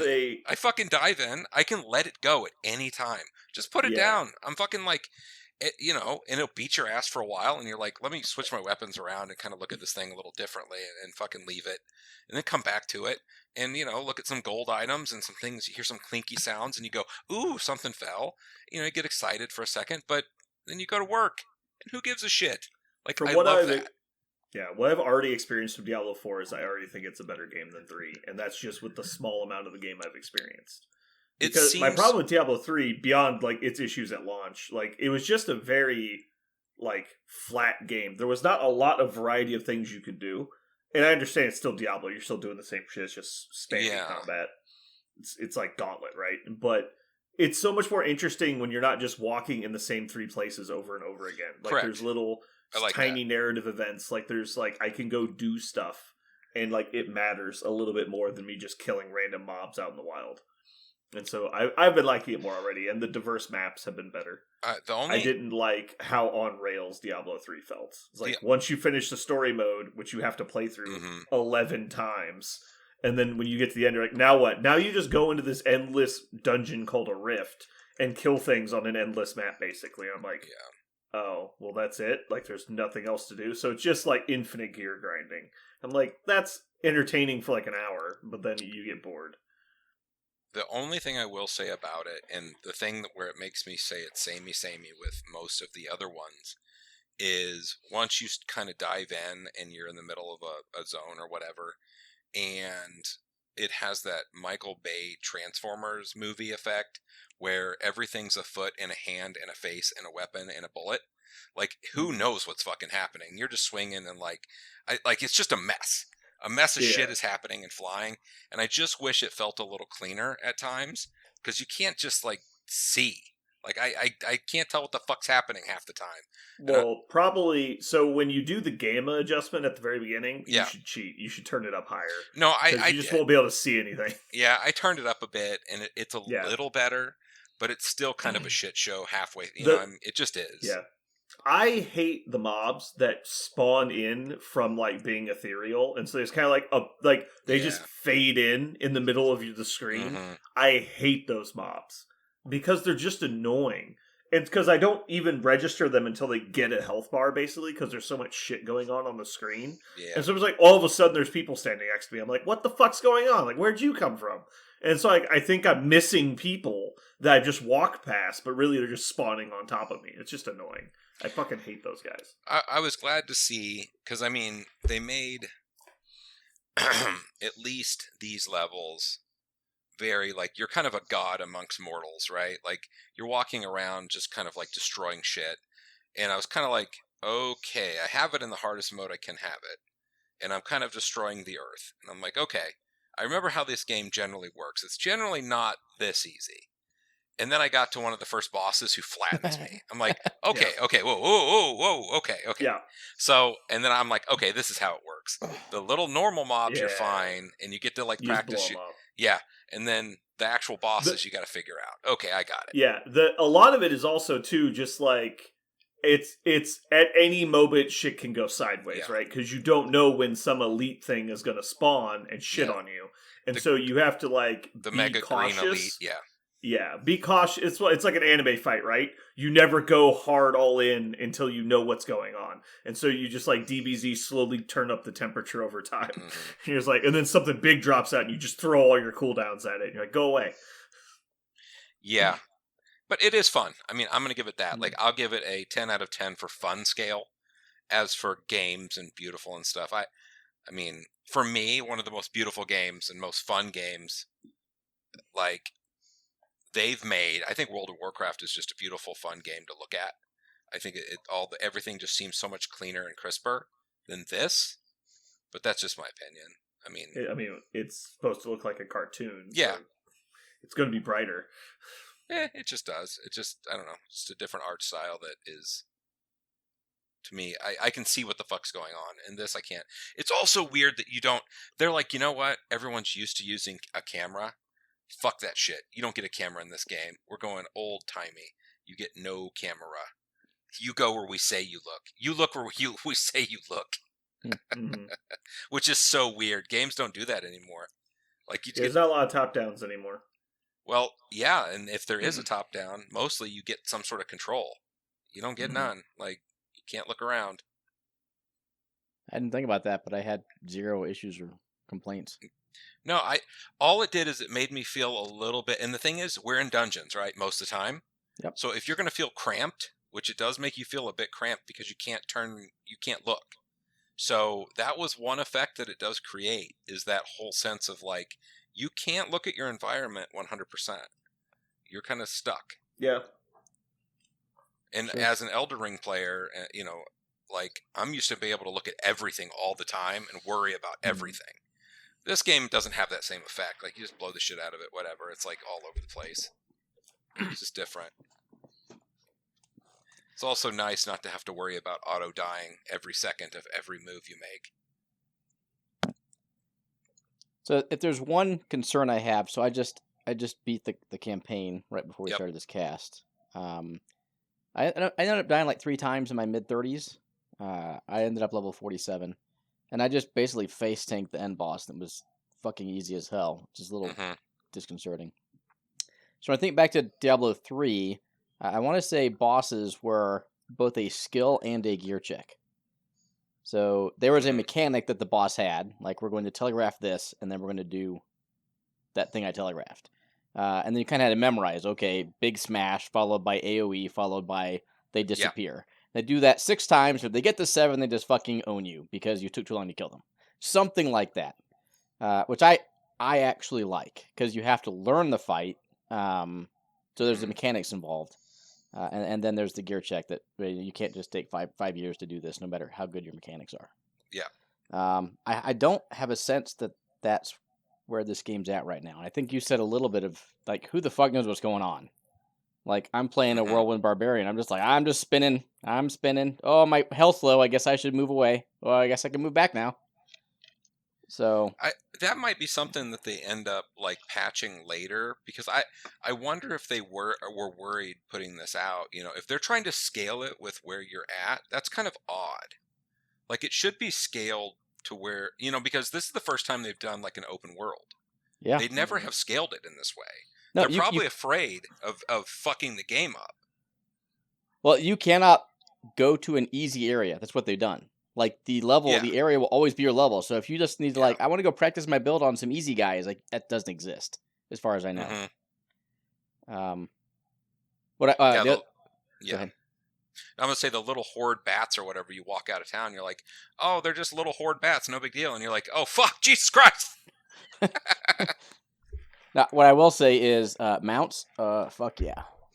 You don't know how bad you've missed something in Diablo for 3 games until you have it all of a sudden. I need to get a mount. I haven't found out how to do that yet. It's the first campaign or first mission of Act 4 gets you your mount. Yeah, it's like halfway through the campaign, I think. Yep. But you can use your mount to bowl enemies over. So like most games I'm used to is like, if you get hit while you're in your mount, you're automatically dismounted. This has you for lack of a better term, that your mount has a health bar. And so if they take a lot of damage, then they dismount you. But otherwise, you can sprint like right through mobs and watch them get bowled over. And then you can do some weird like gymnastics dismount into a flying crash into the, enemies if you want to set it up that way. So some pretty cool stuff, as well as really getting around this huge open map a lot easier. So that was a cool addition. Yeah, I think they took... I mean, these games obviously look at other games, and they get smarter every time. Like you say, it does feel a bit Skyrim-y. It feels... I think some of these humongous games... Skyrim ended up grabbing a horse, and I think they stole the horse from Zelda. Like, there's tons of games, and they all kind of figure out how to do it. You don't have to necessarily just use portals, right? Like, what's the better way to do it? But yeah, I think they've got something here. This is a fun one that'll probably last through a long time, I hope. Yeah, I'm looking forward to, once I get done with the campaign, just taking my time to do all of the, I'm guessing, hundreds of hours of side content and not looking up like guides. Like, there's these things called Altars of Lilith, which if you played the first 10 levels, you probably found one. Yep. I think there's 130 of them, and they all give you a bonus across every character you have. Really? Yeah. Like +2 to strength, plus extra nice. passive slot, something to that effect. So there's a lot of global stats you can get in the game. Yeah, you really want to find all of the altars. Newsflash, you can go find a map that people have already put out that has them all. Or Jesus Christ. you could spend 1,000 fucking hours and try to, because they are in the most obscure locations, right? Like, they're not sitting out on the road. Explore the map. Yeah. So I have a little goal as well. Because my boys will want to play it with me. So I have to build each character up a little bit That way they have characters to play with me. Mhm. Because on PlayStation, you have to get them past the prologue to be Oh. able to map join you. Because I don't, they have to be able to join on the same system instead of like, you might be able to join me with a character you just build on, say, your Xbox on my PlayStation, but if it's on the same, if a player 2 joins me, they have to actually be through the prologue, which is kind of weird. But Okay. so I I have gotta a get all question. mine up. I have a question. My favorite way to play Diablo, at least the previous Diablo, and it's probably more a feature of the way the Diablo was. And you guys already talked about how much it was on rails, or rather, not so much rails, but fenders. You know, there's just you bumped across the edges of the map instantly, and so you're pushed forward into the next mob of guys. I enjoyed Diablo once I got past the campaign. I like cutscenes, but once I saw the cutscenes, which I could have done on YouTube, I was ready to just play the end game. And so I think I would have battled a very sublime way, which was I waited till everyone I knew got max level characters, and then I sat in the center of a dungeon room while they killed guys, and I leveled up all the way to max level by just watching. But I just sat next to them as they played the game. I leveled all the way up to the maximum level, had all the skills, and then I went and found some gear myself and started playing the end game. But it sounds like that's not possible in this version of the game, because if you join somebody else's game, the people they're defeating are at your level. So there's no such thing as power leveling in this version. You can power level, it's just not the same thing. Like, you can still join super hard content, level up way faster than you normally would. It's not going to be in like one run or anything, but Oh yeah, it wasn't one run back then either. Yeah. But so if I join Aaron's game, the characters that I'm getting experience for characters that Aaron's killing, or yeah, you're in a group. it's Like every group game. probably the correct amount you should get for your Right. level. Except, I think, Jeremy's on the right track. Because the people you play with are different, not... The people in the same instance as you are a different level than you are. If that makes sense. So I'll be running around as level 18, they'll be level 30s in the same area I am. Well, if they aggro a mob, is that mob level 18 or level 30? that's what I'm asking. But I it think does- it's 18 for me and 30 for them. You just think of things in the realm of like percentage points. So like if the mob is noticeably stronger than you because it's a higher difficulty mob, like don't think of it as having a level, it's a high difficulty mob. And so it's still a high difficulty mob to them, it's extremely high difficulty to you. Like you won't even be able to damage those things. And then when they kill them, you split the XP. Well, And so- I think you will be able to kill them. I think you would do whatever percent damage you would normally do to a level 18 bear, for instance, and they'll do whatever damage they would do to a level 30 bear, and that's the percent damage the bear will take. If that makes sense. It's not. Okay. But it is so it would be, but you don't have the gear they're going to have.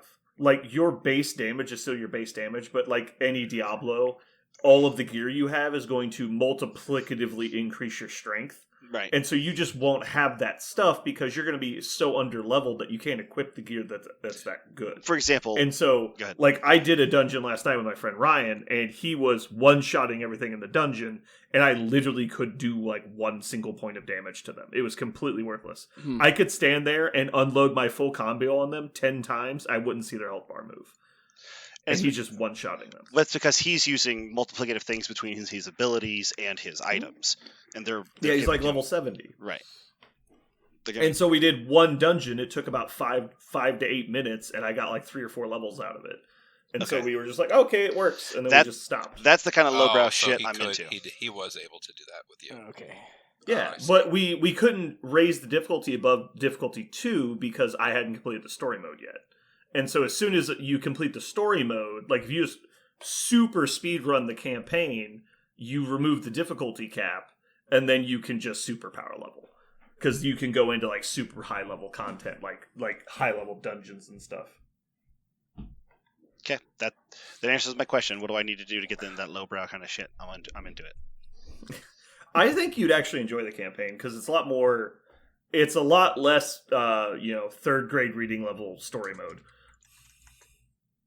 Like, not that it's super high intellectual or anything, but Mhm. like you're just doing more than following point A to point B and clicking on things. Yeah, I mean, While the 3 cutscenes in the last Diablo game were fascinating. Like the Diablo versus the Angel fight was awesome.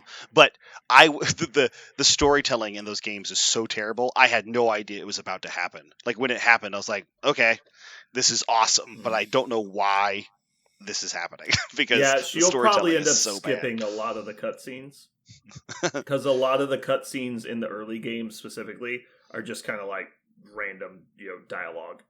It's like the Witcher level content. You're just like, okay, are you done talking to me yet? Can I go do stuff? Anyway, but like I said, I think it's been enjoyable so far. I've only played for about 3 hours, but it's been good. I was actually getting quite worried when I loaded it up and it was like, go get your BattleNet, Duck. I'm like, what now?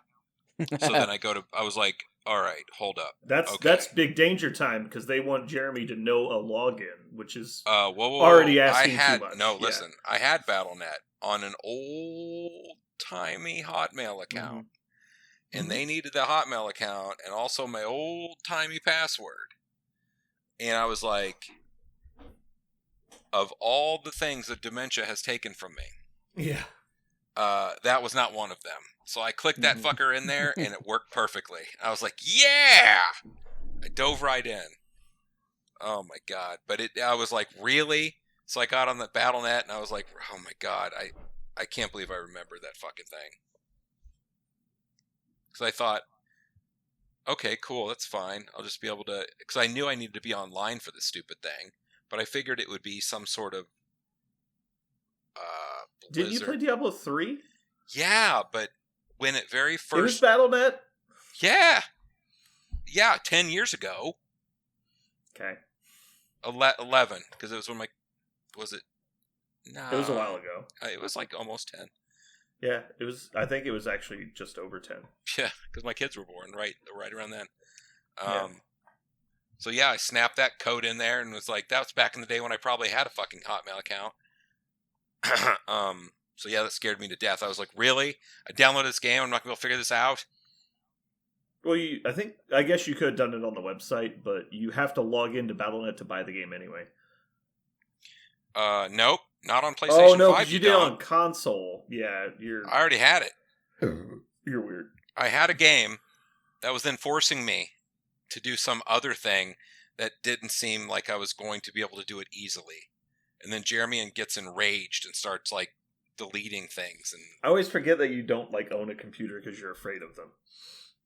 I don't own a computer out of spite. Fear. Wait, I have one. Fear is spite. Fear is the mind killer.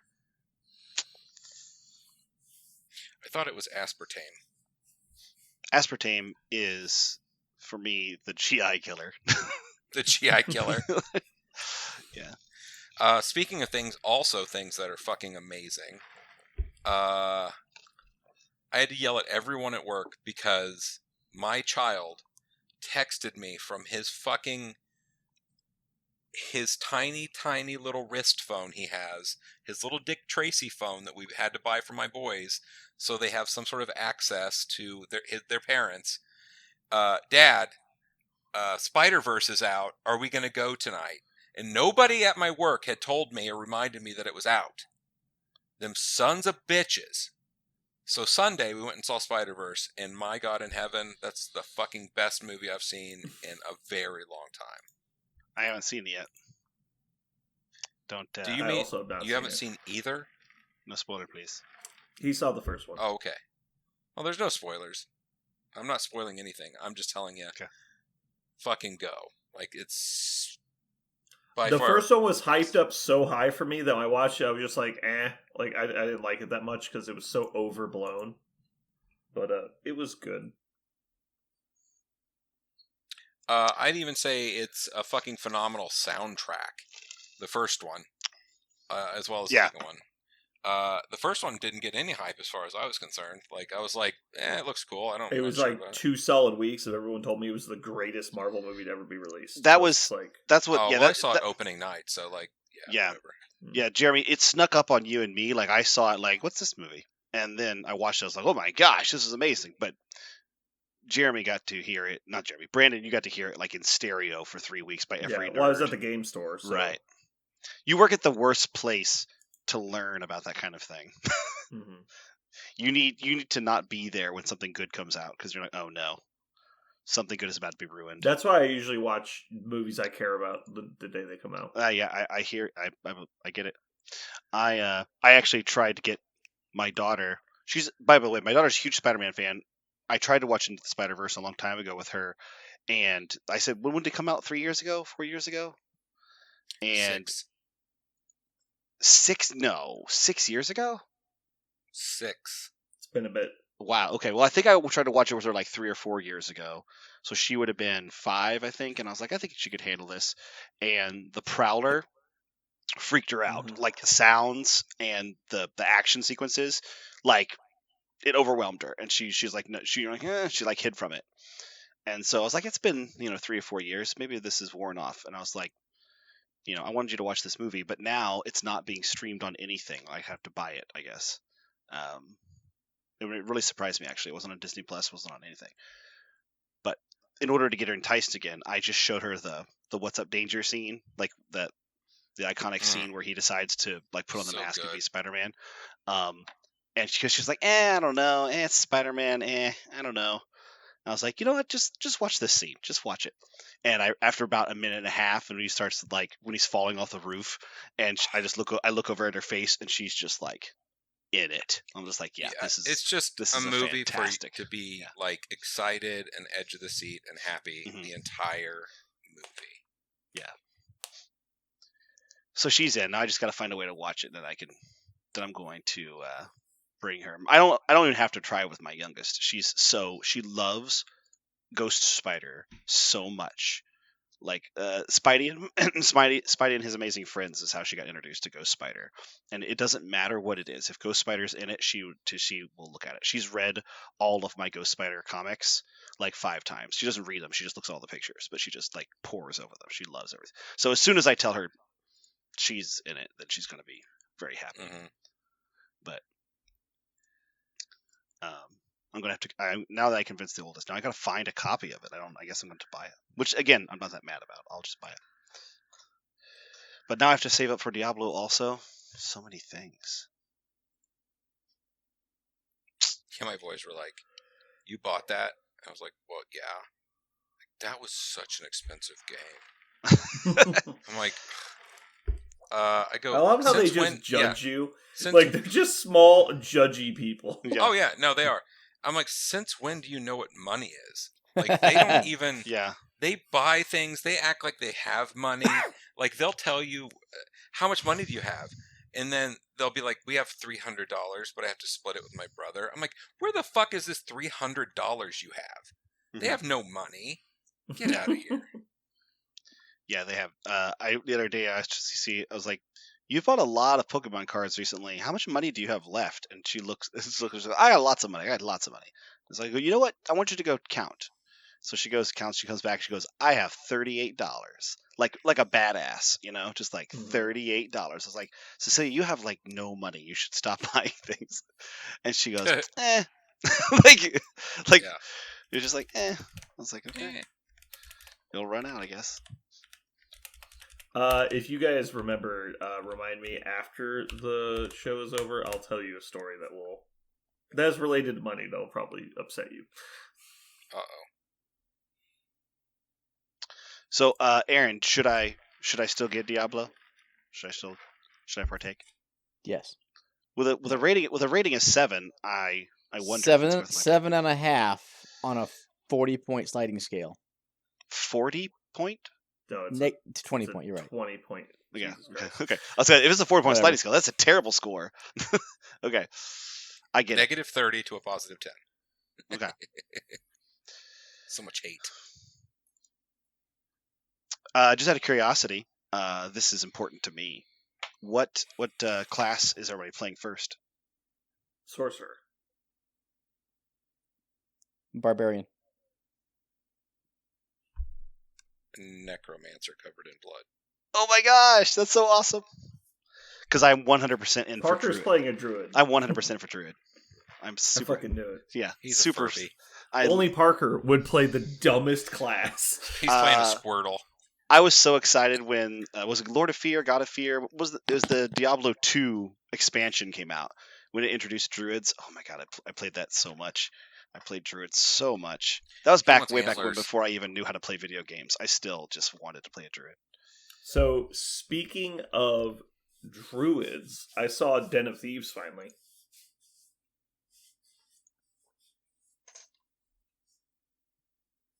Okay, no response at all. I Alright. don't know what that means. Where's this going? The Yeah. D&D movie. Oh, Den of It's Thieves. Oh, Den I'm of- sorry. Jesus I did Very not good. know. I don't think of You it. guys are the worst. If you told me this, I didn't memorize the subtitle to the D&D movie. Got it. Okay. I don't work at a game shop, and people don't come in and talk to me about the movies all the time. Nobody talks about the movie. I'm just saying. Oh, really? Because I have Yeah, heard I nothing just- but fantastic things about it. I forget that everyone on this fucking podcast has soup brains and can't remember anything for more than an hour. I'm not gonna lie. I started seeing trailers for that like probably 4 years ago. Or something like. I feel Yeah. like I've been It was seeing a things bit, about that yeah. for a long time, and so when it came out, I was like, oh, it's finally out, and I just assumed it had been out for years because of how long I had been knowing about that movie. But I have nothing but hope for it, and I've heard that the hope is not unfounded. That it actually is pretty. No, strong. it was very good. It was a very good doing of a D&D movie.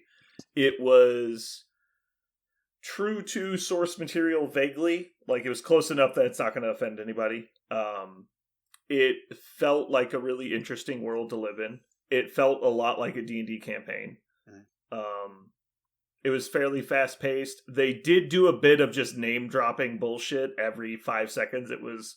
They said like, oh, this, and they just keep naming off D&D words, but they didn't ever like use it in a bad way, so it was fine. They weren't like, well, green dragons are, vulnerable to acid. And you're like, well, that's not a real thing. Like, why are you making that up? So like, it was not particularly annoying or anything. The characters were interesting, and the story was fun. There was one part that I actually started laughing out loud at. I did not expect it to happen. But I assume you guys had already seen it, so... I have seen it, yes. It's very good. Yeah, it was good. So the part I laughed at was when he's singing his song towards the end. I can't remember it, though. Like, what was Okay. that part? I haven't seen All it. right. What was happening? This isn't... So it's a bit of a spoiler because it's a comedic moment, but they're trying to sneak past some guards, so the sorcerer casts an illusion spell. Oh, okay. They both took off their headsets. No, hold on. And so he casts the illusion spell and of him singing the song, and then he gets like distracted, and so the illusion starts breaking down, and he starts like repeating the song very quickly, like over and over again. And he starts like distorting in space, and he gets like a bubble head, and it's like, Oh, yeah. what the fuck? I did not expect that at all. It was pretty funny. If I remember right, the gelatinous cube stuff was pretty funny, too. Yeah, the D&D monsters were all fun. I believe that there was some backlash because the druid in the this is part of the trailer. This isn't spoilers. Uh-huh. The druid's able to turn to an owlbear, and they're like, "Well, technically, you can't do that unless you're like part of this prestige." It's like, yeah, okay, buddy. No, but it was fun. It's definitely a fun family movie if you have like a nerdy family. My boys liked it, yeah. Yeah. But they actually like bring in like well, I guess that's kind of a spoiler, so I guess I won't say that. I like the bad guys in the movie. If we have one more moment to talk about something that's a little bit older, because I asked last week if we could start talking about it, but I know there's all this awesome new content. Guardians 3. Guardians 3. Can we talk about Guardians 3 now? Is Yeah. it time? It's good. We're good. Okay. Movie sucked. I have decided that I don't know if I mentioned to you guys in person or not, because I couldn't hold it in. But Just so you're aware, Aaron has taken his headset off. I want to make sure you were aware of that. okay, this is no spoiler actually, but I feel like I have finally been able to put like to my mind what the MCU or why the MCU has been strong or weak, because I think a lot of people want to just throw these wild accusations around and like big climate, big swinging generalizations about how MCU is awesome and then now it sucks and it can only suck, and the internet loves to dogpile on stuff like that, right? Dogpile on popularity or unpopularity, and I've always waited to see something to decide if art is good or bad, and as far as I can tell, and try to defend it or deny it as best I could. But there are some parts of the MCU, big chunks of the MCU now, that I really don't care to partake in anymore. Like, I'm not going and clamoring to see it like I did in the with the original 12 or 18 movies, whatever it was. And I'm ready to be disappointed consistently now, which is a totally different stance than I used to have.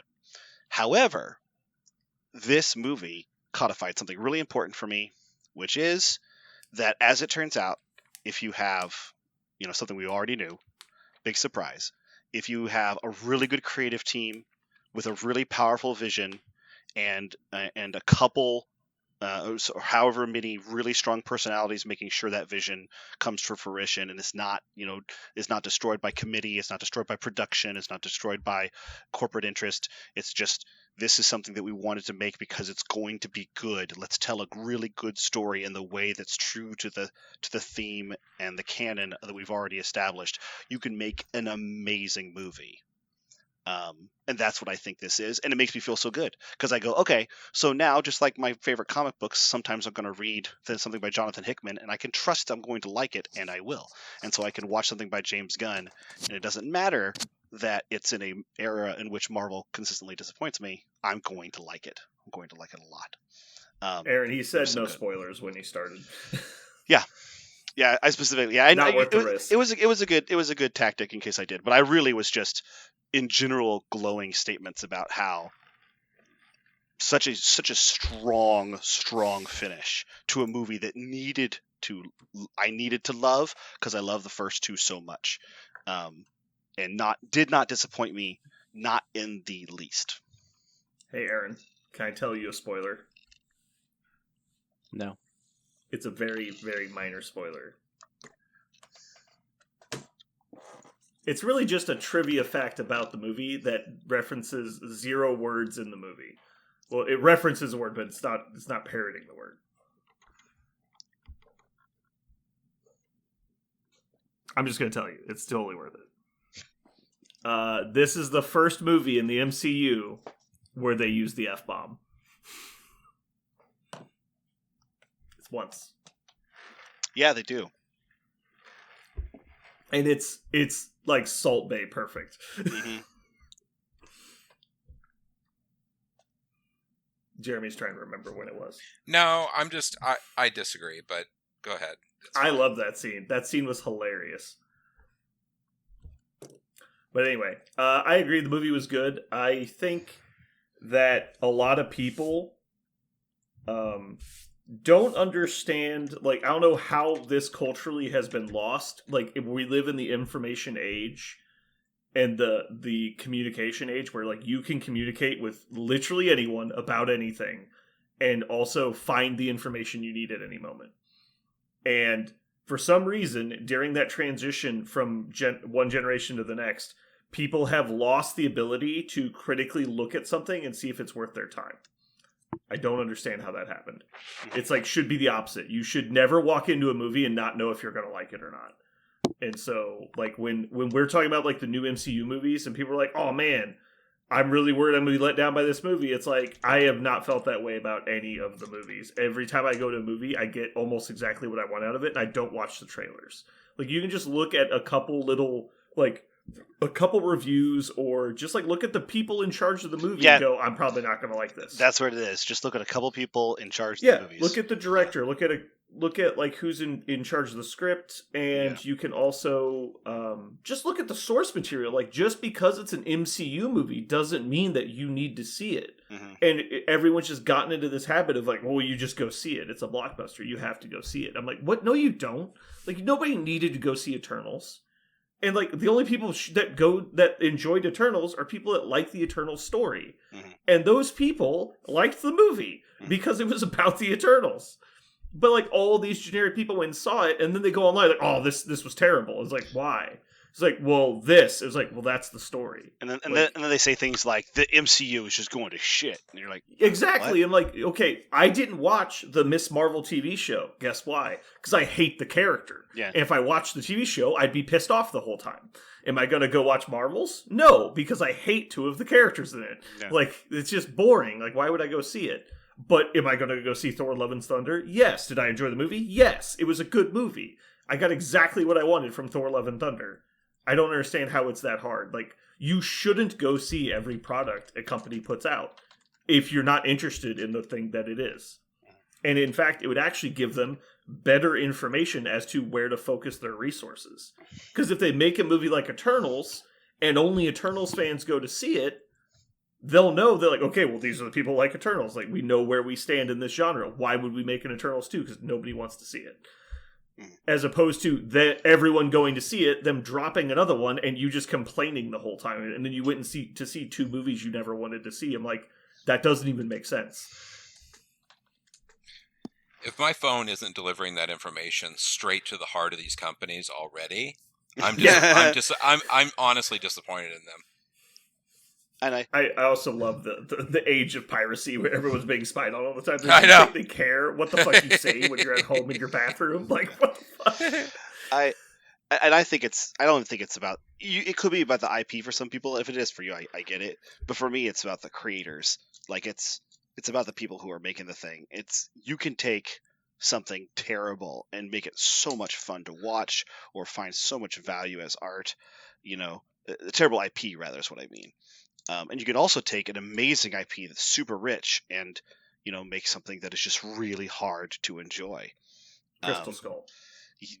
Word. Absolutely. Yeah. Like, great example. So, so if something like Guardians, if you were like, I really like a James Gunn film, I really like that tone, I really like that style, I really like the first 2 Guardians movie, and I want to see all of these character builds for 2 movies pay off, which is something I didn't actually anticipate. I thought it was going to be a little bit more tongue-in-cheek and less serious, but it was actually it was just the right amount of serious to actually give me closure on a bunch of characters that I had come to love. What a great version of a story, right? To watch over 3 movies. That's why Guardians was so good, and that's why I'm still excited to go see parts of the MCU that I know have been invested in like that by good creators. And that's not to say I won't go see anything that I don't recognize. That's another bit, right? You're like, well, this person isn't already made an amazing movie, so I won't go watch it. You'd always go give a creator a chance. You should use your judgment, just because we've never seen a Captain America movie, but if you look up the first Avenger and you go, okay, I understand, I know the director, I know the character, the writer, even if I'm not massive fans of either, I want to see this story, go watch it, and they're like, okay, it turns out I don't like this, but yeah, if you went into the first Avenger, which was Captain America's origin story, and didn't like it, you went to the movie for the wrong reasons, and that's on you. Yeah. When my brother and we talk about films a lot, and when we talk about it, it's always film titled by X, right? And we always credit the writer, a director, or both when we're talking about movies, because that, in our opinion at least, has just as much to say as anything else. If you watch a Russo brothers, a Marvel movie versus, I can't even tell you who directed. I knew this. You get Eternals. Who directed Eternals? It makes me mad that I can't think of who directed Eternals. It was Chloe Zhao. Like, if Chloe Zhao movie versus a Russo brothers movie, I can tell you which one I'm going to like more. That's not to say Chloe Zhao can't make a good movie, but I haven't liked one yet, so I probably shouldn't anticipate that I'll like. If Chloe Zhao makes the Gwenpool movie, even though I love Gwenpool and I think it can make a great movie, I'll probably be disappointed by that attempt, unless she does something radically different from her previous attempts, which maybe she can. Creators can change tactics or surround themselves with better writers or whatever it takes. But But yeah, Oh my goodness. that I want you. Guardians of the Galaxy is, I think, the right way that I want movies to fulfill my needs, which is to deliver something based upon the vision of the creators. Superb version of that. I have something to say. I'm blown away by this. I had assumed the Russo brothers had made way more movies than they had. Mm-mm. According to Wikipedia, which could be flawed, they've only made 10 movies as directors. Yeah, they're not super That's prolific. Nuts. Yeah. And 3 of them are Marvel movies. Yes.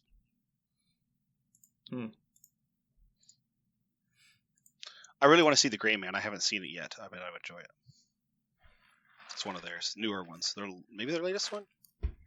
No. Electric State. They've done... Yeah, Electric State's the newest.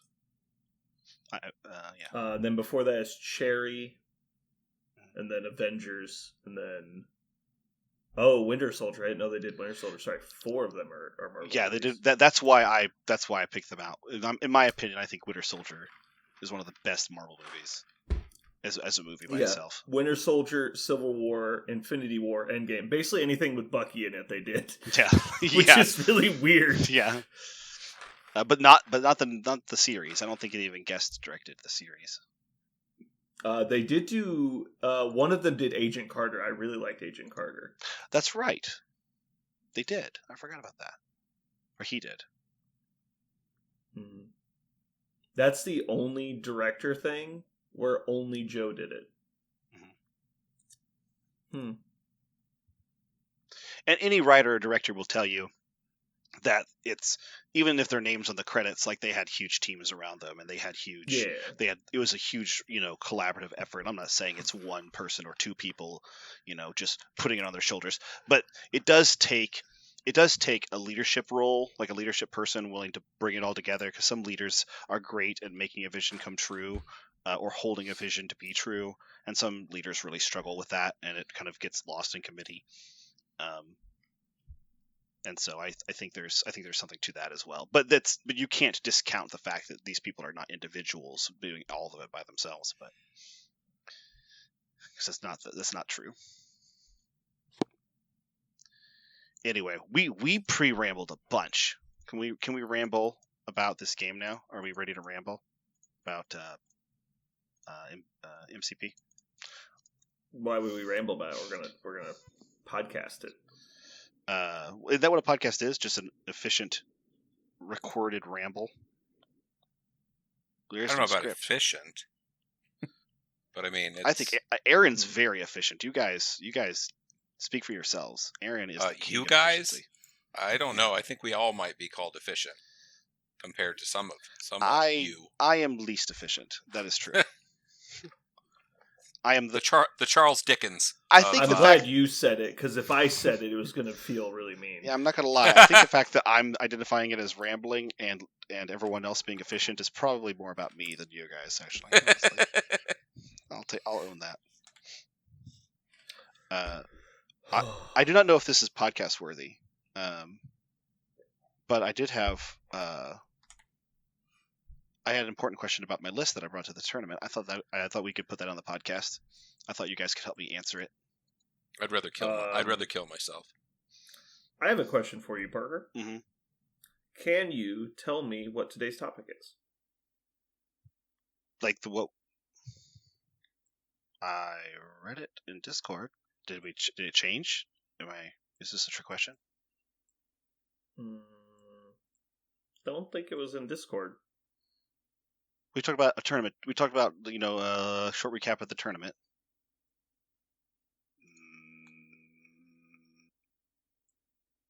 We talked about it last time. We actually said it a week in advance this time. Oh shit! No, I missed it. I'm sorry. What is it? God damn. It's not on the list. It's not in our. It's not. We just verbally communicated it, which I can see now was a mistake. Yeah, I guess we should have wrote it down for me. I mean, it's going to be a fairly quick topic, I think, but we'll see. It was tournament tiebreakers. Oh, that's right. And why we shouldn't Alrighty. have them, and we should just have ties. That's Just right. have ties. That's right, because you said tournament. Well, if you can just have ties, you end it after round 1. And tied for first, these 8 people. Oops. I'm sorry. I'm sorry you. I just appreciate you putting a lot of thought into the topic. Yeah, Which is why I gave that- it to you a week in advance. I actually put a lot of thought into. You guys. We're gonna circle back to that efficiency comment. Yeah, I actually put a lot of thought in how I was going to frame my question to you guys about my list, because I feel like my list That's is missing fine. pieces. But Since we're so efficient, we can do both. thank you guys for being so efficient. I'll ramble. You guys be efficient, and we'll come up with a really good podcast out of this. Yep. I have one more thing to say before we move on. I think this is a funny little anecdote. It's not super relevant to anything we're about to do, though. So I play in a Rogue Trader game, which is a fantasy role-playing game set in the 40k universe. One of my characters in the game is an orc freebooter named Gaska Basha, and he is known for 2 things. He either fixes machines or he unfixes people. Those are the 2 things he does very efficiently. So for some reason, because I don't know if anyone else has ever played a role-playing game, generally someone at the table kind of like becomes the de facto leader of the group in some situations, because they take, initiative to do things, and like they basically just kind of lead the group around. It's more to do with like you as a gamer as opposed to you as the character. Mm-hmm. And so in a lot of my role-playing games, because I try and drive the story forward, a lot of people will look to me as like the leader, even though like my characters shouldn't be the leaders. But when that happens, and as like a punishment for them not being proactive, I will actually roleplay my character to the 9th letter of what they would actually do in some situations, which effectively punishes them for putting me in charge.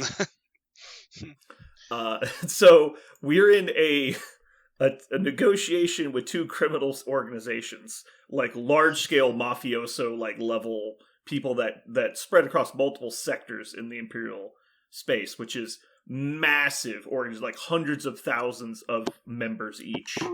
And there's an orc that is like a mercenary, and they've somehow in all of the people I'm in charge of this negotiation. They're just like, why did you do this to me? Like, why did you give me this power? And so all my guy does now is he makes analogies that lead back to boxes in some way. So I'm like, well, see, boxes have many sides. And basically just try and make everything an analogy about boxes, because he likes boxes. And it's great watching them just be tortured about like every time they think I'm about to say something really important. It's like, well, you see, Gaska put everything in a box. They're just like, oh, god damn it. And so I like doing that. That's fun. It's similar, All right. similar to how my character always introduces himself with his full introduction, regardless of where he is. Yeah, what the exactly. situation is. Yeah. The first time I ever realized I wanted to do this to people was I played a half ogre barbarian in D&D who had an intelligence of 6, and so they were like, oh, well, Brandon will just talk to this guy for us. And so I go in there and I just start arguing with him for no apparent reason, because my guy's aggressive and stupid. So basically just start a fight out of nothing. And they're like, he was supposed to pay us for services rendered. I was like, yeah, but he got all uppity and I had to kill him. But it's like, why did we do this? It's always great. Yep. All right. You guys ready to get started? So ready. Oh yeah.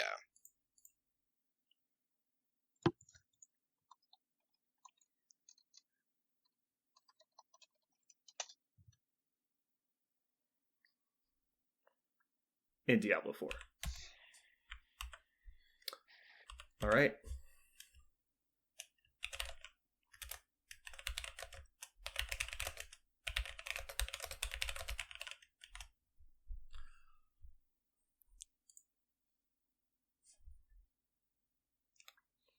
One, 2, 3, 4, 5. 1, 2. Jesus Christ. Wow, You so clapped like early. 2 Some- full seconds. somebody I'm went fucking really early. tired. I'm fucking tired. 1.